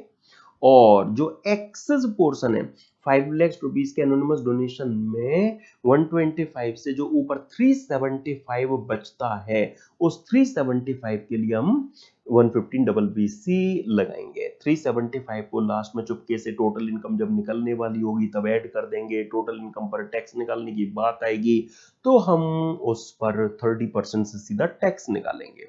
आप देखिए यहाँ 345 वाली ग्रॉस रिसीट ले ली हमने। वॉलंटरी कंट्रीब्यूशन हमने यहाँ पर जो लेने हैं, बेसिकली वॉलंटरी कंट्रीब्यूशंस में पहले कॉर्पस डोनेशंस और एनोनिमस डोनेशन को हटाओ, बाकी ले लो। कॉर्पस डोनेशन तो फुल्ली एग्जेम्प्ट है, और मेनली जो एनोनिमस डोनेशन नॉर्मल वाले हैं जिन पर 115 डबल पीसी नहीं लगना है, 1,25,000 लिया, 375 जिस पर 115 डबल पीसी लगना है, वो तो लास्ट में टोटल इनकम जब निकलने वाली थी तब हमने बस यहाँ पर ऐड कर दिए, जिससे हम टोटल इनकम तक इजीली लास्टली पहुंच सके। ठीक है, तो जो हमने रिवीजन सेशन में भी थीम अडॉप्ट की हुई है वही अप्रोच यहां पर एप्लीकेशन पार्ट में भी आप देख रहे हैं। अच्छा, अगली इंफॉर्मेशन देखिए, hospitals expenses rupees 85 lakhs revenue in nature and doesn't include the depreciation on hospital equipments amounting to rupees 5 lakhs which have been claimed as application of income in the earlier year. तो फिर हम कहेंगे ये बेकार है, इसका कोई use नहीं है। जब आपने असेट को एज एन एप्लीकेशन क्लेम कर लिया तो फिर उस पर डेप्रिसिएशन का तो ख्वाब मत देखिए। तो अदर देन दैट जो भी हॉस्पिटल एक्सपेंसेस यहां पर गिवन है, हम कहेंगे इसी का जो एप्लीकेशन है वो अलाउड हो जाएगा। अगली information, gross receipt include a sum of rupees 4 lakhs that was received on 31st March 2022। Okay, तो इसके लिए मैं बोलूंगा कि जो एक्सप्लेनेशन 2 है सेक्शन 11 सबसेक्शन 1 की डीम्ड एप्लीकेशन वाली, वो हम यहां पर यूज कर लेंगे। ठीक है, मैं इस पर अभी आपको लेकर आऊंगा आगे। या चलो पहले इसी को निपटाते हैं, इसी को कंप्लीट करते हैं। यहां पर ये वाली जो इंफॉर्मेशन फ्रेंड्स आप देख रहे हैं कि ग्रॉस रिसीट में 4 lakhs लास्ट मोमेंट पर रिसीव हुआ है, लास्ट डे पर रिसीव हुआ है, तो यस आप इसका डीम्ड एप्लीकेशन क्लेम कर सकेंगे। अभी मैंने जो क्वेश्चन आपके साथ डिस्कस किया था उसमें जो सजेस्टेड सॉल्यूशन था, अभी तक इंस्टीट्यूट की जो अप्रोच रही थी वो क्या रही थी कि भाई जो भी अमाउंट आपको रिसीव नहीं हुआ या लास्ट मोमेंट पर रिसीव हुआ, जो वो डीम्ड एप्लीकेशन में आएगा, और डीम्ड एप्लीकेशन में हम उन अमाउंट्स का जो भी आपको रिसीव नहीं हुए थे, जो भी आपको रिसीव नहीं हुए थे या जो भी आपको लास्ट डे पर रिसीव हुए थे, सीधा हम उन अमाउंट्स को यहां पर डीम्ड एप्लीकेशन के तौर पर अलाउ कर देते थे। फ्रेंड्स, हमेशा से इंस्टीट्यूट ने यही अप्रोच अडॉप्ट की थी कि लो इसका डीम्ड एप्लीकेशन, लेकिन पहली बार उन्होंने क्या थीम अडॉप्ट की है कि सिंस ये जो भी ग्रॉस रिसीट में अमाउंट 55 प्लस 18 इंक्लूडेड है, इसका 15% तो ऑलरेडी यहां पर इसमें इंक्लूड होकर लेस हुआ पड़ा है, तो उन 55 और 18 का केवल 85% ही तो इसमें कंसिस्ट और एग्जिस्ट कर रहा है। तो यहां पर जो लेस है वो 85% होना चाहिए था। लॉजिकल है, रैशनल है, लेकिन पहले इंस्टीट्यूट ने हमेशा जो थीम अडॉप्ट की है, पहले इंस्टीट्यूट ने हमेशा जो थीम अडॉप्ट की है वो सीधा 100% वाली अडॉप्ट की है। पहली बार जनवरी 21 के सजेस्टेड सॉल्यूशन में उन्होंने जो रैशनल ट्रीटमेंट है, जो लॉजिकल है, वो अप्रोच यहां पर अडॉप्ट की। आप देखेंगे यहां पर इंस्टीट्यूट ने जो ये अमाउंट है 4 lakhs, वो पूरा नहीं, क्योंकि वो 4 lakhs ग्रॉस रिसीट में इंक्लूडेड है और उसका 15% तो ऑलरेडी यहां पर लेस हो चुका है इसके थ्रू, तो इसमें तो 4 lakhs का 85% ही केवल एग्जिस्ट कर रहा है। तो अब आगे अगर लेस करने की बात आएगी तो वो यहां 4 lakhs का 85% आप हमसे और क्लेम कर लो, वो हम आपको यहां पर डीम्ड एप्लीकेशन के ग्राउंड पर अलाउ कर देंगे। राइट, आप देखिए जो सेकंड नोट है ना, उसमें इंस्टीट्यूट ने ये सारी चीजें यहां पर कही हुई हैं।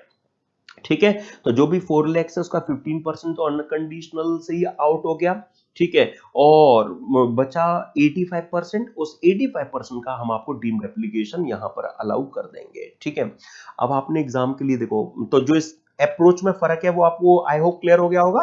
लास्ट क्वेश्चन जो डिस्कस किया था उसमें सीधा सीधा डीम्ड एप्लीकेशन पूरे अमाउंट का क्लेम हो पाता था, और अब थोड़ी ज्यादा लॉजिकल और रैशनल अप्रोच इंस्टीट्यूट ने अडॉप्ट की कि 15% एडॉक डिडक्शन में जब हमने पहले ही लेस करना अलाउ कर दिया तो बचा 85% कंपोनेंट हम आपको और अलाउ कर देंगे। ये लेटेस्ट अप्रोच है जो इंस्टीट्यूट ने अडॉप्ट की है, जो रैशनल भी है। तो एडवाइजेबल है कि अगर इस तरह की सिचुएशन आपको क्वेश्चन में एग्जाम में आ जाए तो आप यही लेटेस्ट जो अप्रोच है इंस्टीट्यूट की वो अडॉप्ट करना, 85% का बेनिफिट ट्रस्ट को अलाउ करके आना। ठीक है, और नोट और अपने आप को सिक्योर करने के लिए नोट में ऑल्टरनेटिव व्यू भी देना चाहो तो दे सकते हो कि एक व्यू इस तरह का भी रहा है जिसमें टोटल अमाउंट का भी जो एप्लीकेशन है वो क्लेम किया जा सकता है। हालांकि इंस्टीट्यूट ने इस लेटेस्ट ट्रीटमेंट के सजेस्टेड सॉल्यूशन में उन्होंने ऑल्टरनेटिव व्यू की बात की नहीं है, लेकिन पहले जो होता रहा है मैं उसके लिए ऑल्टरनेटिव व्यू की बात कर रहा हूं कि भाई कोई इस तरह के माइंडसेट के साथ एग्जामिनर आपकी कॉपी ना चेक कर रहा हो कि अरे टोटल का ही बेनिफिट मिलता था, तो इसके लिए ओके। तो जो नया इनफैक्ट जो रीसेंट ट्रीटमेंट है एडवाइजेबल है कि आप उसको बेस बनाएं। ओके, आगे चलिए। और एक चीज मैं आपको बताना चाहता हूं, यहां पर इंस्टीट्यूट जो पहले कर रही थी सीधा सीधा अमाउंट का रिडक्शन, उसमें थोड़ी सी रिफाइंड अप्रोच इंस्टीट्यूट ने माय डियर फ्रेंड्स अडॉप्ट की, राइट ना, इसमें थोड़ी सी रिफाइंड अप्रोच इंस्टीट्यूट ने यहां अडॉप्ट की। और इसी तरह के ट्रीटमेंट की जरूरत एक और जगह है। हमने जो क्वेश्चन डिस्कस किया था सबसे पहले वो महान चैरिटेबल ट्रस्ट वाला, माय डियर फ्रेंड्स, उसमें कैपिटल गेन का जो ट्रीटमेंट था वहां पर भी रीजनेबली ऐसा होना चाहिए। वहां पर जो हमने कैपिटल गेन वाला ट्रीटमेंट डिस्कस किया था ना 5.5 लाख रुपीस, एक सेकेंड, हमने माय डियर फ्रेंड जो कैपिटल गेन वाला ट्रीटमेंट वहां पर डिस्कस किया था ना, यस, ये जो 5.5 लाख रुपीस का जो कैपिटल गेन का अमाउंट था,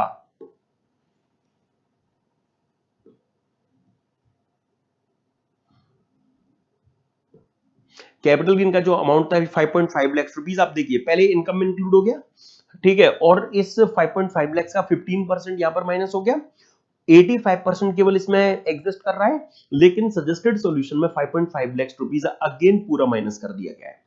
तो यहां पर भी रैशनली उस तरह की अप्रोच होनी चाहिए कि भाई 15% यहां पर माइनस हो चुका है, तो रिमेनिंग जो पोर्शन है वो 85% ऑफ 5.5 लाख यहां पर और क्लेम किया जाना चाहिए था। लेकिन आज नहीं तो कल हो सकता है कि ये चीज भी इंस्टीट्यूट को पॉइंट आउट हो जाए और वो जिस तरह का एक्ट उन्होंने डीम्ड एप्लीकेशन में किया है वैसा ही वो कैपिटल गेन में भी आगे करे। लेकिन अभी एडवाइजेबल है कि जो उनके रिकॉर्ड पर है आप तो उसी के हिसाब से चले, ठीक है, आप तो इसी तरह की अप्रोच, क्योंकि मार्क्स आपको इंस्टीट्यूट से लेने हैं, बात खत्म। आप कम से कम एज अ सपोर्ट कुछ बता तो सकोगे कि भाई देखो ये आपका ट्रीटमेंट है तो मैंने क्या गलती कर दी, ऐसा अगर ट्रीटमेंट दे दिया तो। हाँ, अदरवाइज अगर दोगे तो हो सकता है कि फिर वो दिक्कत कराए। तो इसलिए डीम्ड एप्लीकेशन के लिए उन्होंने अपनी अप्रोच को रिफाइन कर लिया है। रैशनली कैपिटल गेन पर भी होना चाहिए था, लेकिन अभी उस तरफ उनका ध्यान नहीं गया है, इसलिए जो उनके रिकॉर्ड पर है आप उसके हिसाब से जो ट्रीटमेंट है वो देकर आएंगे। ठीक है जी, चलो क्वेश्चन को कंटिन्यू करते हैं फ्रेंड्स। आगे क्या दिया गया उस क्वेश्चन में, अगली इंफॉर्मेशन रखता हूं मैं आपके सामने। Amount applied for the purpose of hospital rupees 90 lakhs, this includes repayment of loan taken earlier for the construction of hospital 10 lakhs। हम कहेंगे अलाउड है, मान रहे कि तब आपने एप्लीकेशन क्लेम नहीं किया होगा और अब तो मिलता भी नहीं है। अच्छा, donation of rupees 3 lakhs given towards corpus to a trust registered in section 1023C, हम कहेंगे ये नहीं मिल पाएगा। Income from business which is incidental to the main object of the trust and separate books of accounts are also maintained by the trust in respect of such income, हम कहेंगे ये भी प्रॉपर्टी इनकम है, तो जैसे आप other income अपनी रख रहे हो वैसे ही 5 lakhs ये वाली इनकम भी रख लो, बात खत्म, उसके लिए भी नॉर्मल ट्रीटमेंट है। तो जो भी मैं अगेन कहूंगा, हर एक इंफॉर्मेशन के लिए ट्रीटमेंट हमने यहां पर डिस्कस किया है माय डियर फ्रेंड्स, यही सारी चीजें आपको सॉल्यूशन में देखने को मिलेंगी। तो मेनली मुझे जो हाईलाइट करना था वो यहां पर इंस्टीट्यूट की अप्रोच के इस डिफरेंस वाले पॉइंट को हाईलाइट करना था, ठीक है, और इसको हमने कनेक्ट किया कैपिटल गेन वगैरह से। आइए चलिए, बात चल रही है तो हम एक रिपीटेटिव नेचर का क्वेश्चन यहां और डिस्कस करते हैं। हालांकि हमें अभी वो 115 टीडी एक्रेडिट इनकम के टैक्सन वगैरह से रिलेटेड अच्छे अच्छे क्वेश्चन, प्राइवेट ट्रस्ट के टैक्सन के क्वेश्चन वगैरह भी डिस्कस करने, लेकिन थोड़ी और प्रैक्टिस आपकी हो जाए इसके लिए मैं यहां पर ये क्वेश्चन भी आइए ले लेता हूं, ठीक है। देखिए क्या कहा गया है यहां पर, Asma Rani Public Charitable Trust runs a hospital cum rehabilitation center to treat patients suffering from leprosy. The trust is registered in section 12 AV and following cash system of accounting furnishes the following information. Gross receipt from hospital, gross receipt from rehabilitation, fees not realized from patients as at 31st March 2022 36 lakhs. रुकिए, क्या कर रहे हैं इसे, अरे sir इसको तो minus करेंगे, 100 नहीं 85% करेंगे, नहीं है जरूरत उसकी, क्योंकि जब ये cash system of accounting he follow कर रही हैं तो ये फीस जो उन्हें रियलाइज ही नहीं हुई है तो ये तो एक्चुअली कंसीडरेबल ही नहीं होगी, तो फिर हमें इसका एप्लीकेशन या डीम्ड एप्लीकेशन क्लेम करने की क्या जरूरत है, ये तो बेस फिगर के तौर पर ही कंसीडरेबल नहीं होगी फ्रेंड्स, राइट। इसीलिए ध्यान देना है, क्वेश्चन में चीजें हर जगह से आपने पकड़नी है कि यहाँ कैश सिस्टम की बात है तो जो रियलाइज नहीं हुआ वो तो वैसे ही कंसीडरेबल नहीं है, तो उसके लिए हमें कुछ करने की जरूरत ही यहाँ पर नहीं है। ओके, आगे administration expenses paid for hospital, administration expenses paid for rehabilitation centre, हम कहेंगे अपरेंटली तो ये क्वालिफाई कर रहे हैं, सब्जेक्ट टू अदर इंफॉर्मेशंस, क्या है other information, acquired a building for rupees 150 lakhs on 1st May 2021 for expansion of rehabilitation center, cost of land included therein rupees 85 lakhs. Stamp duty value of land and building on the date of registration was 85 lakhs। अब देखो सबसे पहली बात तो ये है कि यहाँ बिल्डिंग की कॉस्ट हमें अलग से जो दी गई है इसका कोई यूज नहीं है, नो यूज। क्यों? क्योंकि आप चैरिटेबल पर्पस के लिए इनका अगर अमाउंट अप्लाई कर रहे हैं तो आप लैंड के लिए भी अप्लाई करो, चलेगा। दूसरी बात, अगर मैं किसी से 185 lakhs वाली बिल्डिंग 150 lakhs में लूँ ना तो मुझ पर सेक्शन 56 सबसेक्शन 2 क्लॉज 10 लग जाएगा, 35 lakhs अदर सोर्सेज में टैक्सेबल बन जाएगा, लेकिन वहां कुछ एक्सेप्शंस है ना, और उन एक्सेप्शंस में माय डियर फ्रेंड्स ट्रस्ट आता है, उन पर सेक्शन 56 सबसेक्शन 2 क्लॉज 10 नहीं लग पाता है, जिसकी वजह से इस फिगर का भी कोई यूज नहीं है। सिंपली जो 150 lakhs की उन्होंने बिल्डिंग एक्वायर की अच्छी बात है, ठीक है, वो एप्लीकेशन में उनका पूरा अलाउड हो जाएगा, ठीक है। Grant receipt from state government 7.5 lakhs, treatment हम डिस्कस कर चुके हैं, इनकम के तौर पर लेंगे, एनोनिमस डोनेशन के लिए 5% की वर्किंग का पार्ट नहीं बनाएंगे, नोट देकर आएंगे। Now administrative administration expenses includes payments of rupees 12 lakhs to resident doctors and contractors on which TDS is required to be deducted under section 192 and 194C, but such a TDS has not been deducted। तो हम क्या कहेंगे, administration expenses जो भी आपने दिए हैं, administration expenses जो भी आपने प्रोवाइड किए हैं, बेसिकली उसमें से 30% ऑफ कितना, यहाँ पर 12 lakhs, यस 30% ऑफ 12 lakhs, मतलब हम कह सकते हैं कि 3.6 lakhs रुपीज अलाउड नहीं हो पाएगा, राइट, 3.6 lakhs रुपीज क्वालिफाई नहीं कर पाएगा, इतनी सी बात है। ओके, अच्छा अगला पॉइंट देखिए, voluntary contribution including corpus donation for rupees 10 lakhs is rupees 20 lakhs, these contributions are included in gross receipt of hospital। Okay, तो मतलब ये जो कॉर्पस डोनेशन है ये तो एग्जेम्प्ट हो गया, ठीक है, तो हम तो बस एक काम करते हैं, ग्रॉस रिसीट जो भी गिवन है उसमें से 10 lakhs को हटा देते हैं, बात खत्म, ठीक है ना, क्योंकि 10 lakhs रुपीज एग्जेम्प्ट है, बाकी तो प्रॉपर्टी इनकम है।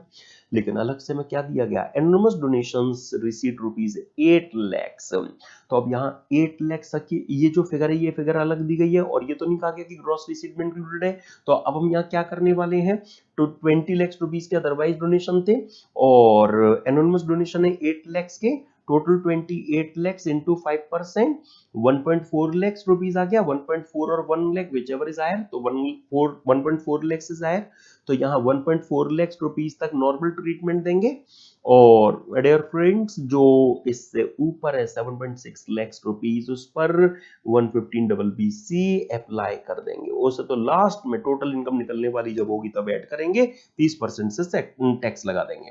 तो जो यहाँ पर फ्रेंड्स 1.4 lakhs रुपीज है इस पर नॉर्मल ट्रीटमेंट मिलना है, इस पर नॉर्मल ट्रीटमेंट मिलना है, तो आप देखिए 1.4 lakhs रुपीज के अमाउंट को यहाँ पर हमने नॉर्मल ट्रीटमेंट के लिए सेलेक्ट किया, इस पर 15% वगैरह एप्लीकेशन वगैरह सब अलाउ कर रहे हैं, और बाकी जो 6.6 था वो फाइनली टोटल इनकम जब निकलने वाली थी उसका पार्ट बना दिया, जब टैक्स भी निकालने की बात होगी तो वह एनोनिमस डोनेशन जो भी एक्सेस एनोनिमस डोनेशन 660 वाले हैं ये, इन पर सीधा 30% हम लगा रहे हैं, जो भी टोटल इनकम में से बैलेंस इनकम है उस बैलेंस इनकम पर हम नॉर्मली जो टैक्स स्लैब रेट से टैक्स है वो निकाल कर ला रहे हैं। ओके। अच्छा, अगली इंफॉर्मेशन देखिए, अमाउंट डोनेटेड टू जन कल्याण ट्रस्ट रजिस्टर्ड सेक्शन 12 और AB running similar hospitals in Bihar includes corpus donation of rupees 5 lakhs from hospital received 11 lakhs। तो मैं क्या बोलूंगा, 5 lakhs का एप्लीकेशन अलाउड नहीं हो पाएगा, 6 lakhs का अलाउड होगा। ओके, क्योंकि कॉर्पस डोनेशन अलाउड नहीं है एज एन एप्लीकेशन। अच्छा, अगली information, repayment of loan taken earlier for construction of rehabilitation centre 6.65 lakhs। हम कहेंगे ये आप एज एन एप्लीकेशन क्लेम कर सकते हैं। हम मान रहे हैं कि पहले इसका एप्लीकेशन क्लेम नहीं किया गया होगा, तो अब आप इसका एप्लीकेशन क्लेम कर सकते हैं, ठीक है, अलाउड होगा। The trust set apart rupees 25 lakhs for acquiring another table and equipment for operation theatre, but the amount was spent in October 22। Form 10 was filled and AO was duly informed as required under Section 11(2). Investment made in the units of UTI Mode Trust under Section 11(5) of rupees 15 lakhs up to 31st March 2022।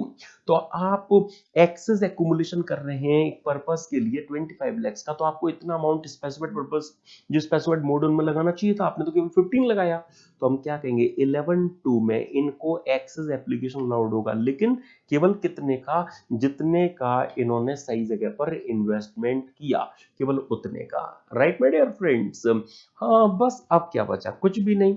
जो भी informations थी, हमने जो भी सारी information को discussion किया treatment को लेकर, आप उन्हीं से टोटल इनकम, इस ट्रस्ट की एंड टैक्स लायबिलिटी इजीली निकाल सकेंगे। कुछ भी नया नहीं फ्रेंड्स, राइट। तो जो भी हमने हर एक इंफॉर्मेशन को डिस्कशन किया, आप देखो सोल्यूशन को, वहां आपको हर एक इंफॉर्मेशन के लिए वही सारी चीजें यहां नजर आएंगी, कुछ भी अलग से देखने को आपको नहीं मिलने वाला।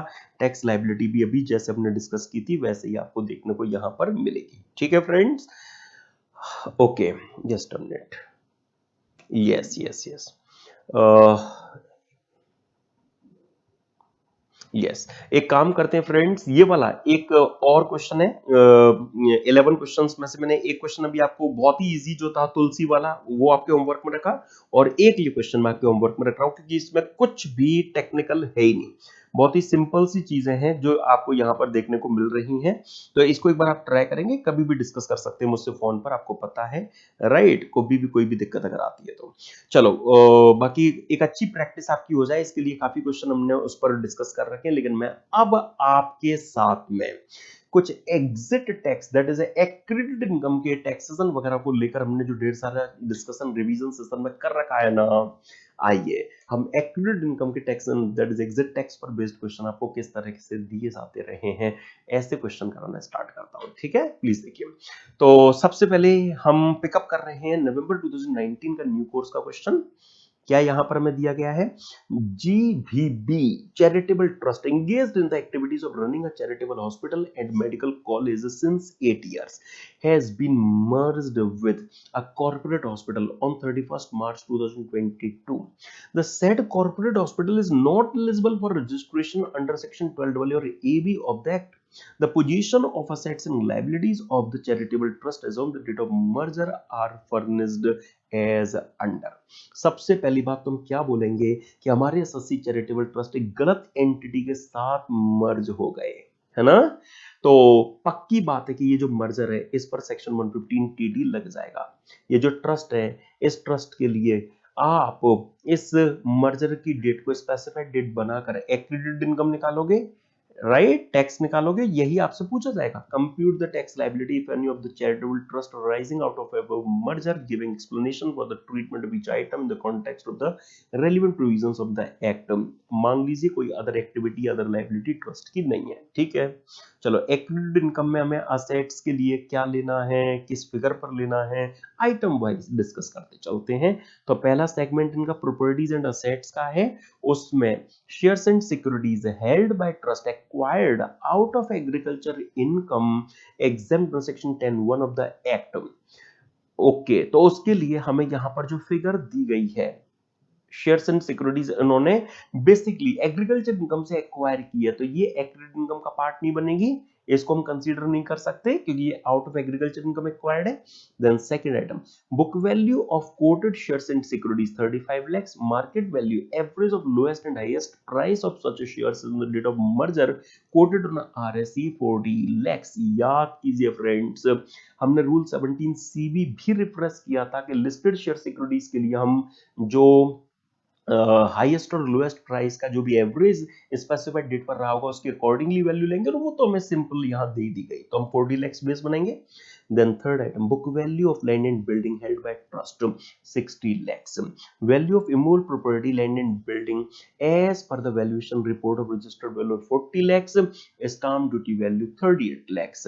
मैंने कहा भी था रिवीजन सेशन में कि एग्जामिनर कंफ्यूज करने के लिए आपको जो बुक वैल्यू है वो मूल प्रॉपर्टी की देंगे, ज्यादा भी हो सकता है दें जैसा कि उन्होंने किया, लेकिन हमने रूल 17 सीबी में देखा था क्या कि जो भी रजिस्टर्ड वैल्यू के रिपोर्ट के बेस पर वैल्यू होगी वो एफएमबी और stamp duty value whichever is higher, हम इन दोनों में जो हायर होगा उससे बेस बनाएंगे। तो एग्जामिनर कंफ्यूज करने के लिए आपको इस तरह की जो फिगर्स है वो दे देते हैं। The trust was created on 1st Jan 2015 and obtained registration section 12AA on 31st March 2015। ठीक है, कोई बात नहीं। अब आगे अगली इंफॉर्मेशन देखिए, the trust hold 40% of equity shares in an unlisted company and the financial position of the said unlisted company as on the date of merger is as under: book value of assets other than immutable property 25 lakhs, fmb of immutable property 45 lakhs, reserve and surplus किसी काम के नहीं है, provision for taxation और total amount of paid up share capital हमें उस company का और दिया गया है, ये किसी काम के नहीं है। हम तो कंपनी की नेट एसेट जानना चाहेंगे, वो नेट एसेट हमें यहाँ 70 lakhs rupees my dear friends appear हो रही है। ओके, 70 lakhs इस कंपनी की टोटल नेट एसेट्स है, टोटल शेयर होल्डर के लिए है, और ट्रस्ट के पास है केवल 40%, तो इसका जो 40% बनेगा वो हमारे ट्रस्ट के पास इनकी जो होल्डिंग है उसकी एफएमबी यहां पर कहलाएगा। राइट फ्रेंड्स, अच्छा अब देखो हर एक चीज के लिए यही सारा डिस्कशन जो हम कर रहे हैं वो आपको देखने को मिलेगा। तो शेयर सिक्योरिटीज एग्रीकल्चर इनकम से थी इसलिए इग्नोर कर दिया, जो इनफैक्ट ट्रस्ट ने कुछ एग्रीकल्चर इनकम से जो एक्वायर की थी वो इग्नोर कर दिया। जो कोटेड शेयर सिक्योरिटीज थी वो एफएमबी पर ली, लैंड एंड बिल्डिंग एफएमबी पर ली, और अनलिस्टेड वाले जो शेयर्स हैं अभी अभी हमने जो काम किया है फ्रेंड्स वो यहाँ पर आपको ये देखने को मिला। अब इस क्वेश्चन में आपको कुछ लायबिलिटी भी दी गई है, क्या लायबिलिटी ट्रस्ट की रही है। Liability in respect of shares and securities unlisted consider करेंगे, क्योंकि जब हम 28 lakhs पर असेट ले रहे हैं तो 8 lakhs की लायबिलिटी भी माइनस करेंगे।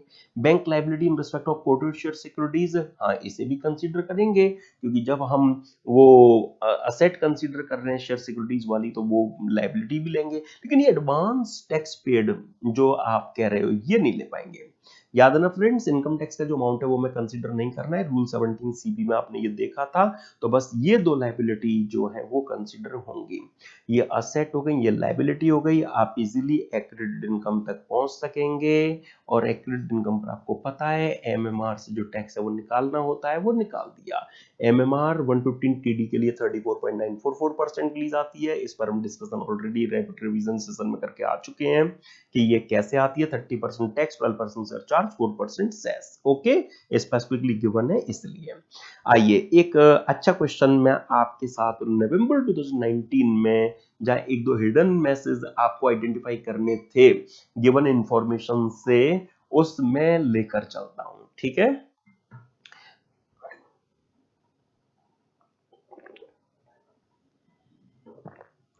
तो आपको यहाँ क्वेश्चन में क्या इंफॉर्मेशन दी गई है। The registration granted under section 12AA of the IT act, the registration granted under section 12AA of the IT Act on 1st April 2009 to Messrs S Charitable Trust was cancelled on 31st Jan 2022 on a finding that the trust was merged with another entity neither having similar object nor registered under section 12AA or AB. An appeal was preferred against the order of cancellation, which was dismissed by the appellate authorities. The order confirming the cancellation was received on 31st March 2022.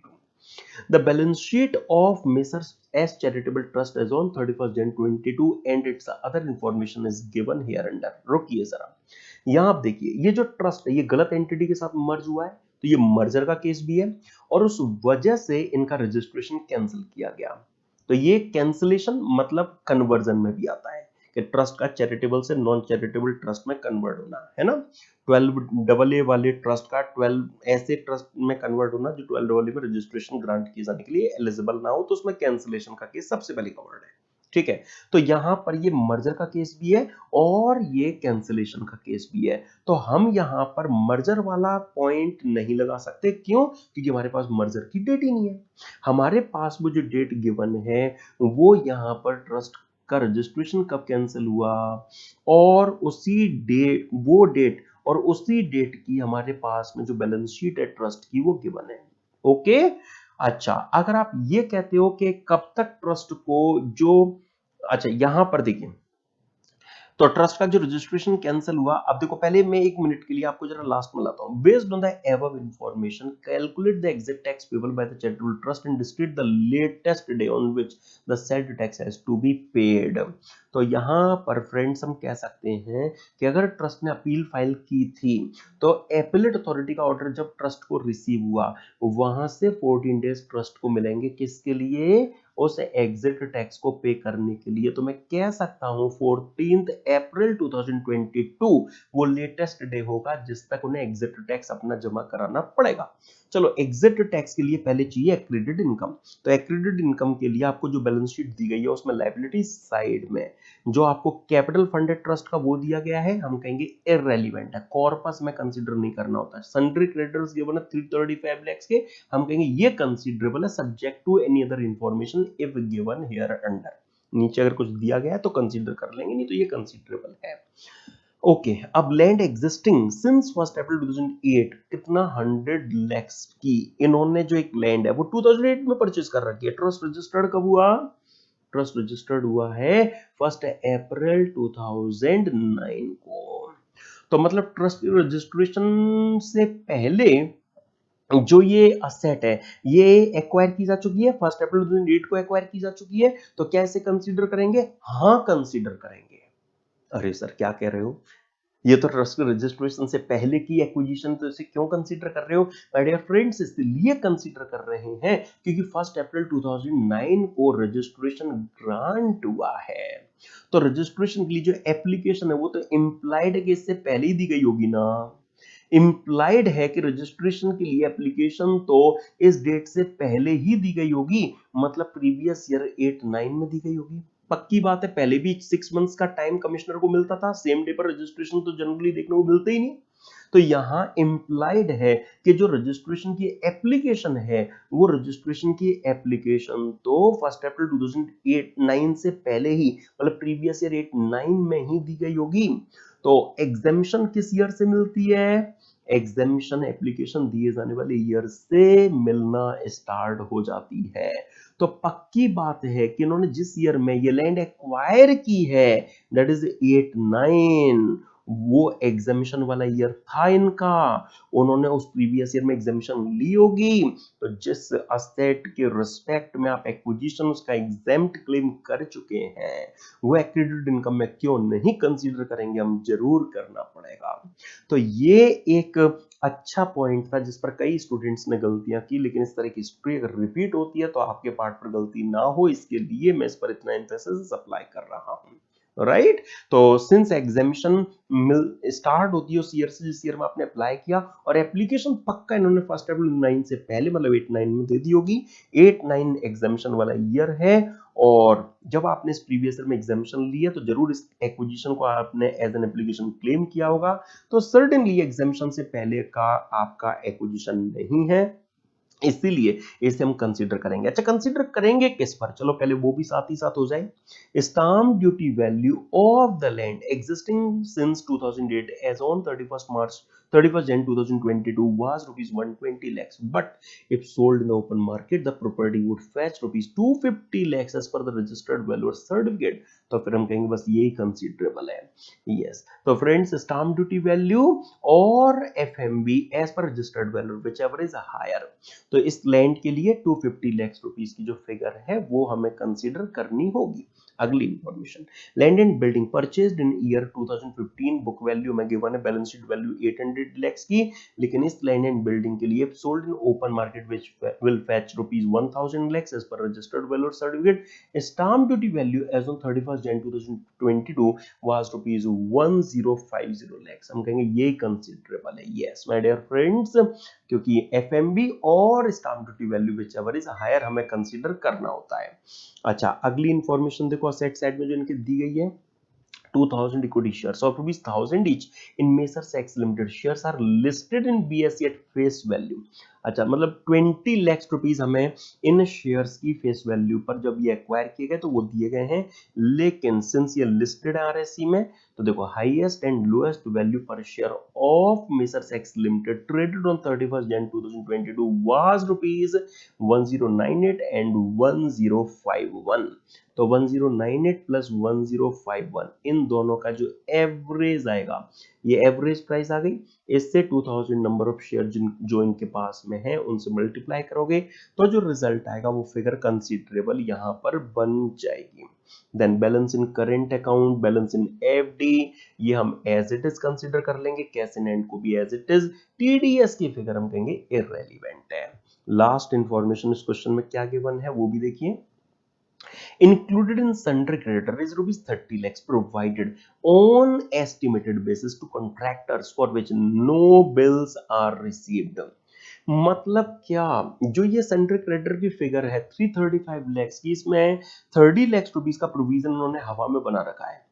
Yes, बिल्कुल estimated basis पर, कोई bill will कुछ नहीं हुआ, काम कितना हुआ क्या हुआ पता नहीं, इन्होंने बस एस्टिमेटेड बेसिस पर इसका प्रोविजन 30 lakhs का सन्ड्री क्रेडिटर में इंक्लूड कर रखा है। हम कहेंगे ये तो प्रोविजन फॉर असर्टेन लायबिलिटी में नहीं आएगा, ये यहां से बाहर किया जाएगा और 305 lakhs से ही केवल अलाउ हो पाएगा। राइट फ्रेंड्स, 305 lakhs ही अलाउ हो पाएगा, बस अब तो कुछ बचा ही नहीं। जो हमने डिस्कशन किया है ना कि किसके लिए हमें क्या लेना है, फ्रेंड्स 2008 वाली लैंड के लिए, जो भी 2015 वाली लैंड के लिए, जो भी लिस्टेड शेयर्स के लिए, वो एवरेज वाली सारी बातें यहां पर यूज में ली जा रही हैं। ये असेट हो गई, लायबिलिटीज में माय डियर फ्रेंड्स, लायबिलिटीज में केवल क्रेडिटर्स अदर देन 30 lakhs हम यहां पर लेंगे, ठीक है, और इनको नेट करेंगे तो एक्रेडिट इनकम हमारे सामने होगी। उस एक्रेडिट इनकम पर हमने एमएमआर से टैक्स निकाल देना है, लास्ट फिगर 5 रुपीज से कम इग्नोर करके राउंडिंग ऑफ वाली फिगर पर यहां पहुंच जाना है।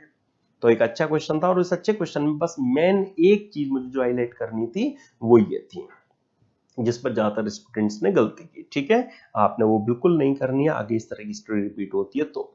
आइए एक और बेहतरीन क्वेश्चन की तरफ मैं आपको लेकर चलना चाहता हूं, अभी रिसेंटली दिसंबर 21 में जो आपको एग्जाम में दिया गया था, दिसंबर 21 में आपको जो क्वेश्चन दिया गया था उसमें राम नारायण फाउंडेशन ट्रस्ट की टैक्स लायबिलिटी आपने कंप्यूट करके देनी थी 115 टीडी में। ओके, चलो क्वेश्चन की इंफॉर्मेशन देखते हैं क्या है। Ramnarayan Foundation Trust was formed on 1st April 2006. It applied for registration under Section 12AA of the Act and got the registration approved from prescribed authority with effect from 1st April 2010. The trust got the exemption from payment of taxes satisfying the conditions laid down in Section 11 to 13 from 1st April 2010. The trust got dissolved on 29th December 2020. Okay, तो मतलब dissolution का case है ये। Okay, अच्छा, अब friends यहां हमें जो बैलेंस शीट दी गई है specified date, that is date of dissolution पर, वो कुछ इस तरह की है। पहले असेट साइड देख लेते हैं। असेट साइड में डियर फ्रेंड्स आप देखेंगे लैंड एंड बिल्डिंग गिवन है 12 lakhs की। ओके, अच्छा, मैं एक काम करता हूं आपकी कन्वीनियंस के लिए जो सारी चीजें हैं वो कलेक्टिवली दिखाता हूं आपको। जैसे लैंड एंड बिल्डिंग इन्होंने एक्वायर की होगी 12 lakhs की, बैलेंस शीट में ये गिवन है, और साथ में दिया गया है loan taken for purchase of land and building rupees 9 lakhs। तो मैं कह सकता हूं कि ये जो लैंड एंड बिल्डिंग है इसमें 75% जो कंपोनेंट है वो लोन का यूज हुआ है ना। 75% जो कंपोनेंट है 9 lakhs रुपीज का, वो हम कह सकते हैं कि लोन का इसमें यूज हुआ है, लोन से एक्वायर हुई है ये, ठीक है। और आगे देखिए क्या गिवन है यहां पर, land and building is acquired out of agriculture income.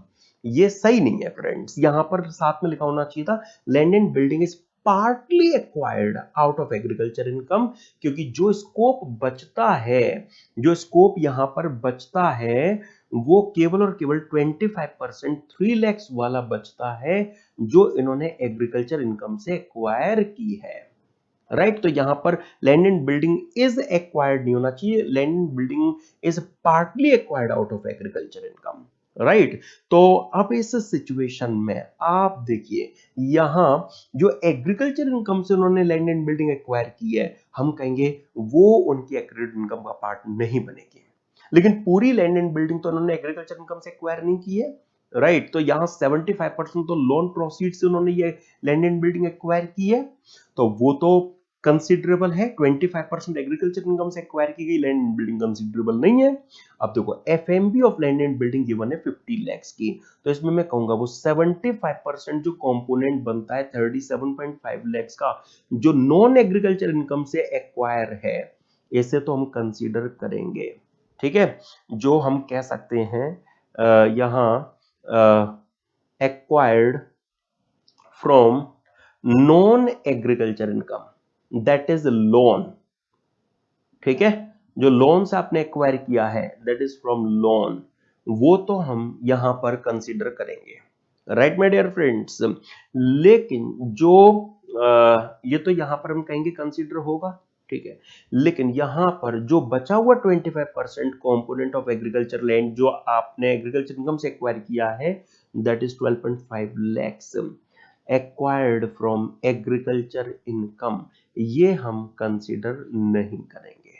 Okay, ये हम कंसीडर नहीं करेंगे। तो एक तो पहले बात आपने ये कंसीडरेशन में लेकर चलनी है। राइट, तो यहां इस केस में जो लैंड एंड बिल्डिंग के लिए आपने जो ट्रीटमेंट देना है बस केवल और केवल इतना सा काम है जो मेनली आपने करना है। तो लैंड एंड बिल्डिंग हम कंसीडर करेंगे यहां पर 3/4 1/4 जो पार्ट एग्रीकल्चर इनकम वाला है वो उसको इग्नोर कर देंगे। राइट फ्रेंड्स, और वही हम यहां पर केवल कर रहे हैं, जो वही हमने यहां पर केवल डिस्कस किया है। ठीक है, एक व्यू यहां पर ये भी बन सकता है कि भाई एग्रीकल्चर लॉ कहता है रूल 17 सीबी का कि एग्रीकल्चर इनकम से एक्वायर्ड असेट को आप कंसीडर नहीं करोगे और उससे रिलेटेड कोई लायबिलिटी है तो वो भी आप लेस नहीं करोगे।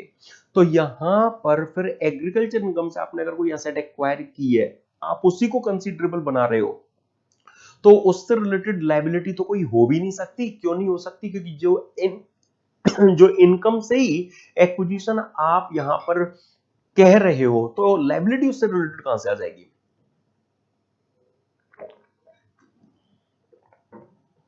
मुझे अगर कोई ये कहे कि भाई आपने एग्रीकल्चर इनकम से जो एसेट एक्वायर की एग्जेम्प्ट है, तो मैंने 10 लाख की एग्रीकल्चर इनकम कमाई उससे एसेट एक्वायर की वो एग्जेम्प्ट हुई, तो क्या इससे रिलेटेड लायबिलिटी पिक्चर में आ सकती है? कभी नहीं आ सकती। लेकिन फ्रेंड्स जो रूल 17 सीबी है वो रूल 17 सीबी ये स्पेसिफिकली कहता है, रूल 17 सीबी जो इनफैक्ट सेक्शन 115 टीडी है वही इटसेल्फ ये कहता है एक्रीडेड इनकम वाला, वो ये कहता है क्या कि any asset acquired out of agriculture income shall not be considered and their liability, अगर उससे रिलेटेड कोई लायबिलिटी है तो वो भी कंसीडर नहीं होगी। तो मतलब ऐसा हो सकता है कि एग्रीकल्चर इनकम से आपने एसेट एक्वायर की और उसमें पार्टली लायबिलिटी का भी कंपोनेंट हो, तो आप उस एसेट को भी नहीं लोगे और उस लायबिलिटी को भी नहीं लोगे। ये है लिटरल इंटरप्रिटेशन इसकी, नहीं तो इन वर्ड्स के होने ना होने का क्या सेंस था? राइट, जो रखे गए हैं। लेकिन फिर भी मार्क्स इंस्टीट्यूट से लेने हैं तो उनका जो सजेस्टेड ट्रीटमेंट है हम प्रायोरिटी उसको देंगे।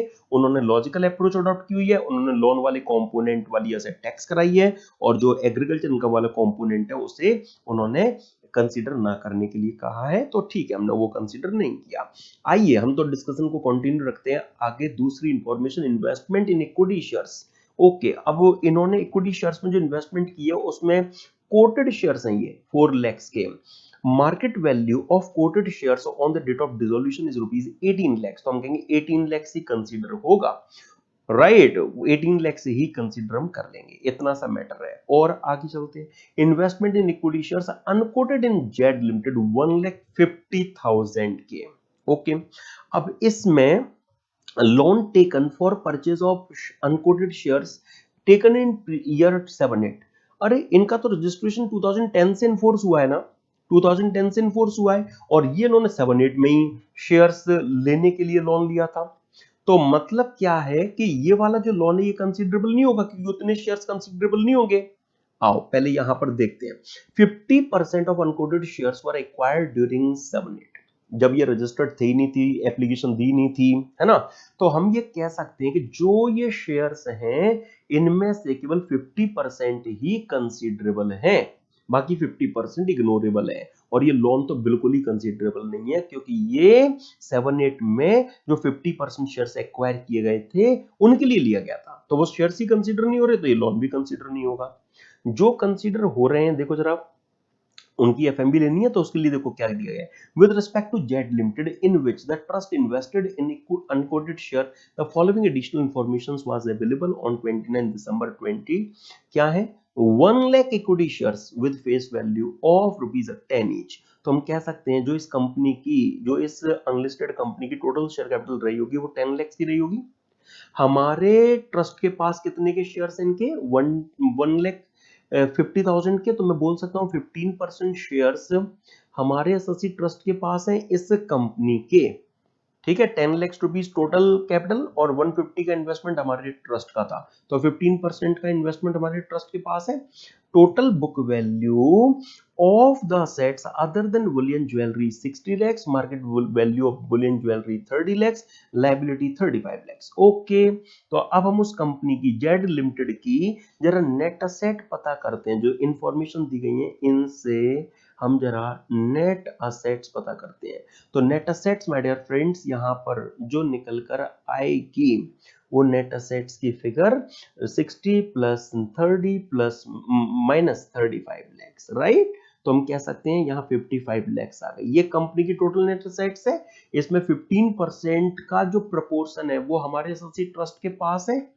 ठीक है, तो हम ये कह सकते हैं कि यहाँ इन अनकोडेड शेयर्स के लिए कितना लेना है। तो 55 लैक्स कंपनी की टोटल नेट असेट्स, 15% ट्रस्ट के पास था, लेकिन उसका भी हमें हाफ ही लेना है, क्योंकि जो हाफ है वो 7-8 में खरीदे गए थे, हाफ जो है वो 7-8 में खरीदे गए थे, तो वो कंसीडर नहीं करना है, राइट माय डियर फ्रेंड्स। तो हमें यहाँ नेट असेट्स का 15 का हाफ ही केवल और केवल कंसीडर करना है। यही सारी चीजें माय डियर फ्रेंड्स आपको सॉल्यूशन में यहाँ देखने को मिलने वाली है। तो यहाँ पर जो भी नेट असेट्स आई, जो भी नेट असेट्स यहाँ पर आई, उस नेट असेट्स का आपने जो 15% है वो निकाला यहाँ पर, नेट असेट्स का into this divide by this. 10 lakhs की टोटल कैपिटल में 150 की कैपिटल हमारे ट्रस्ट के पास है ना, तो बस हमने वही किया और उस रिजल्ट का हाफ, क्योंकि 7-8 वाला तो कंसीडर करना ही नहीं है, तो हाफ हमने यहाँ पर कंसीडर किया, नथिंग एल्स। जो डिस्कशन किया वही आपको वहां पर गिवन है। The trust distributed the assets on dissolution value ₹8 lakhs to another trust registered section 12 of the act. हम कहेंगे ये अलाउड है, ये अलाउड है, ये लायबिलिटी के साथ साथ आप कंसीडरेशन में ले लेना। बस अब क्या है, कैश बैंक बैलेंस तो नॉर्मली लेने होते हैं, कंसीडर कर लेंगे, कॉर्पस इग्नोर कर देंगे, रिजर्व इग्नोर कर देंगे, और लोन जो लैंड बिल्डिंग का है कंसीडर करेंगे, बिल्कुल कंसीडर करेंगे, क्योंकि वो प्रोपोर्शन हम कंसीडर कर भी रहे हैं, और अनलिस्टेड शेयर्स वाला कंसीडर नहीं होगा। बात खत्म, अब इसमें कुछ है ही नहीं। आप देखो, आपने हर एक आइटम के लिए जो भी चीजें लेनी है जो हमने डिस्कस किया वही है यहाँ। लाइबिलिटीज में क्या नहीं लेना है, क्या लेना है, ये सब आपको यहाँ गिवन है, और इनसे ही तो पहुंचा जाएगा एक्रीडेड इनकम पर। और इसके अलावा जो इन्होंने सही जगह पर डिस्ट्रीब्यूशन किया है उसका मिलेगा इनको एक्रीड इनकम की कंप्यूटेशन में बेनिफिट। नेट पर निकालेंगे एमएमआर से टैक्स, राउंड ऑफ करके फाइनल टैक्स लायबिलिटी जो आप हमसे पूछ रहे हैं वो हम इस ट्रस्ट की कह देंगे। यही थी ना क्वेश्चन की डिमांड कि भाई टैक्स लायबिलिटी निकाल कर दीजिए, तो वो हमने निकाल दिया। तो कैसे किसी इंफॉर्मेशन को आपको यूज में लेना है, तरीका वो मैंने फ्रेंड्स जो आपको पता होना चाहिए। तो अब मैं कह सकता हूं कि हाँ हमने जो पब्लिक चैरिटेबल और रिलीजियस ट्रस्ट से related normally concept based question किस तरह के आते हैं, प्रैक्टिकल प्रॉब्लम्स किस तरह की दी जाती हैं, वो सब डिस्कस की पहले। उसके बाद में जिसमें एनोनिमस डोनेशन वगैरह के ट्रीटमेंट पर हमने एम्फेसिस अप्लाई किया, और उसके बाद में हमने एग्जिट टैक्स, एक्रेडिट इनकम के टैक्सेशन से रिलेटेड भी एक अच्छे खासे क्वेश्चन से प्रैक्टिस कर लिया। बचा प्राइवेट ट्रस्ट का टैक्सेशन, तो कॉन्सेप्ट रिवीजन सेशन में डिस्कस हो ही चुके हैं। आ जाइए हम उससे रिलेटेड कुछ क्वेश्चंस भी डिस्कस कर लेते हैं। ठीक है फ्रेंड्स, चलिए। तो सबसे पहले नवंबर 2020 का न्यू कोर्स का क्वेश्चन देखिए जरा। क्या यहाँ पर इस क्वेश्चन में एग्जामिनर ने आपको दिया, mister Lal Singh created Lal Singh welfare trust in June 2021 by duly executing and writing a trust deed.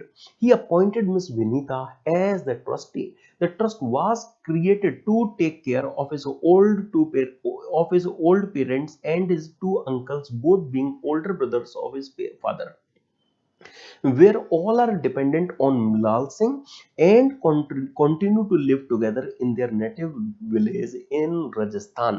तो मतलब एक इंडिविजुअल ने ये जो ट्रस्ट बनाया है, ये उन्होंने अपने पर डिपेंडेंट जो उनके रिलेटिव्स हैं उनके सपोर्ट मेंटेनेंस के लिए बनाया है। The income arising out of the trust is to be allocated amongst the beneficiaries each year as per the sole discretion.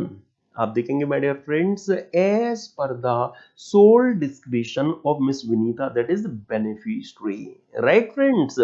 तो यहाँ दैट इज ट्रस्टी। तो यहाँ पर जो बेनिफिशियरीज हैं उनके शेयर्स हम कह सकते हैं कि नोन नहीं है। अगर नोन होते तो फिर जो ट्रस्टी हैं वो उसी प्रोपोर्शन में उनमें इनकम डिस्ट्रीब्यूट कर रहे होते। लेकिन यहां पर क्या कहा जा रहा है, यहां पर माय डियर फ्रेंड सिंपली कहा गया कि विनीता अपनी चॉइस पर जो इनकम है वो बेनिफिशियरीज में डिस्ट्रीब्यूट करती हैं। तो अब मैं ये कह सकता हूं ये ऐसे प्राइवेट डिस्क्रिशनरी ट्रस्ट का केस हमें देखने को मिल गया जिसमें बेनिफिशियरीज के जो शेयर्स है वो अननोन है। नाउ द बेनिफिशियरीज, क्या आगे आपको दिया गया, the beneficiaries to the trust have no other source of income. The income of the trust during the year 21-22 was to be 10 lakhs. Calculate the tax liability of the trust for AY 22-23. बस हमारे तो काम की जो main information निकली वो ये निकली कि अरे भली प्राइवेट ट्रस्ट में बेनिफिशियरीज के शेयर्स नोन नहीं है, लेकिन हमने जो 4 एक्सेप्शंस रिवीजन सेशन में डिस्कस किए थे उसमें पहला ही एक्सेप्शन, उसमें इनफैक्ट जो दूसरा ही एक्सेप्शन था या पहला ही एक्सेप्शन लगा सकते हैं, उसमें जो पहला ही एक्सेप्शन था कि किसी भी बेनिफिशियरी की अपनी जो पर्सनल इनकम है वो बेसिक एग्जेम्पशन लिमिट से क्रॉस नहीं करनी चाहिए। हाँ, यहाँ पर आप देखिए किसी भी बेनिफिशियरी की अगर इनकम ही नहीं है बेसिक एग्जेम्पशन लिमिट से ऊपर होना तो दूर की बात। तो इस वजह से इस 10 लाख रुपीस पर आप क्या करने वाले हो, स्लैब रेट लगाओगे 250 एग्जाम, अगले 250 पर 5% से 12,500, अगले 5 लाख पर 20% से 1 लाख, 112,500 टैक्स, 4% 4,500 सेस, 117 आ गई ट्रस्ट की टैक्स लायबिलिटी, बात खत्म। Would your answer differ if father of Mr. Lal Singh was receiving a monthly pension of rupees 25,000 apart from the trust? हम कहेंगे 25,000 रुपीज पर मंथ से अगर पेंशन मिल भी रही है, पेंशन जो सैलरी एड में चार्जेबल है, फैमिली पेंशन का तो केस है नहीं, तो यहाँ इस केस में हम कह सकते हैं पूरे साल की सैलरी एड की चार्जेबल इनकम 3 लाख 25,000 का स्टैंडर्ड डिडक्शन, 250 हो गई टैक्सेबल इनकम। तो अभी भी तो किसी भी बेनिफिशियरी की personal income basic exemption limit से ज्यादा नहीं निकली, तो मतलब अभी भी बच जाएंगे, टैक्स लायबिलिटी हमारी तो सेम रहेगी। तो पहले जो हमने वर्किंग की ना फ्रेंड्स, बिल्कुल वही लायबिलिटी यहाँ पर सेम रहेगी। ठीक है, तो आई होप प्राइवेट ट्रस्ट के टैक्सेशन को लेकर रिवीजन सेशन में जो हमने चीजें रिवाइज की हैं उसके बाद इस क्वेश्चन में आपको दिक्कत नहीं आ रही होगी। आइए मई 2019 का भी क्वेश्चन देख लीजिए। Mr. Jayant and Mr. Basant created a trust out of the insurance policy amount received upon the death of their father. The trust deed named Jayant and Basant as the trustee and Mrs. Kamla and Mrs. Vimla, their sisters, as the beneficiaries. However, it is the discretion of the trustees that they may either accumulate the net income of the trust or pay the same to anyone or both the beneficiaries. तो फिर मैं कहूंगा कि जो beneficiaries हैं उनके shares unknown हो गए, क्योंकि ट्रस्टीज के पास में चॉइस है कि एक्यूमुलेट करें या डिस्ट्रीब्यूट करें। डिस्ट्रीब्यूट करें तो कैसे करें, ठीक है, कोई प्रोपोर्शन हमें फिक्स नहीं दिख रहा, बेनिफिशियरीज के शेयर्स अननोन हो गए। During the previous year 21-22 the total income of the trust amounted to rupees 1050। You are required to discuss the relevant provisions of the IT act in this regard and calculate the tax payable by the trust if any. अब आप देखिए friends, ये जो case बन रहा है, इस case में हम कहेंगे ट्रस्ट के जो बेनिफिशियरीज हैं उनके शेयर्स अननोन हैं, इसलिए यहाँ पर एमएमआर से जो टैक्स है वो लगाना बनता है। 42.744% एमएमआर से जो टैक्स है वो लगाना बनता है। अच्छा, what would be your answer if the trust was created under will of the deceased father and such a trust is only trust so created under the will? हम कहेंगे तब जो 1050 है उस 1050 पर स्लैब रेट लगेगा, तब वो जो केस है वो एक्सेप्शन में आ जाएगा। याद है फ्रेंड, जो सेकंड एक्सेप्शन, जो my dear friends third exception था, जो थर्ड एक्सेप्शन हमने डिस्कस किया था उसमें यही केस वहां पर था ना, या अगर जो ट्रस्ट है वो ट्रस्ट अगर वो ट्रस्ट बाय विल अगर क्रिएट हुआ है और ये क्रिएटर का अगर सिंगल ट्रस्ट है, जो थर्ड एक्सेप्शन था वो यही था कि इनकम अगर ऐसे ट्रस्ट में रिसीव हो रही है जो विल के थ्रू क्रिएट हुआ है और ये क्रिएटर का सिंगल ट्रस्ट है तो फिर स्लैब रेट लगेगा। राइट माय डियर फ्रेंड्स, ये सारी चीजें रिवीजन सेशन में आपने जो देख रखी है वो अप्लाई करनी है। तो पहले केस में तो एमएमआर से हमने टैक्स निकाला, दूसरे केस में जो स्लैब रेट्स हैं वो एप्लीकेबल बनेंगी, दैट्स इट, नथिंग एल्स। ठीक है, और एक last question my dear friends, देखिए जरा, प्राइवेट ट्रस्ट के टैक्सेशन पर बहुत ही इजी सा आया था। जब मैंने ये प्राइवेट ट्रस्ट का टैक्सेशन आपको रिफ्रेश कराया था तभी भी मैंने जेन 21 की क्वेश्चन का हवाला दिया था कि आपको देखने को मिलेगा प्रैक्टिस सेशन में कि एक बार क्वेश्चन में सिंपल आपसे वो 4 केसेस पूछे गए थे जिनमें एमएमआर प्राइवेट ट्रस्ट के बेनिफिशियरीज के शेयर्स अननोन भी हो तभी भी नहीं लगता।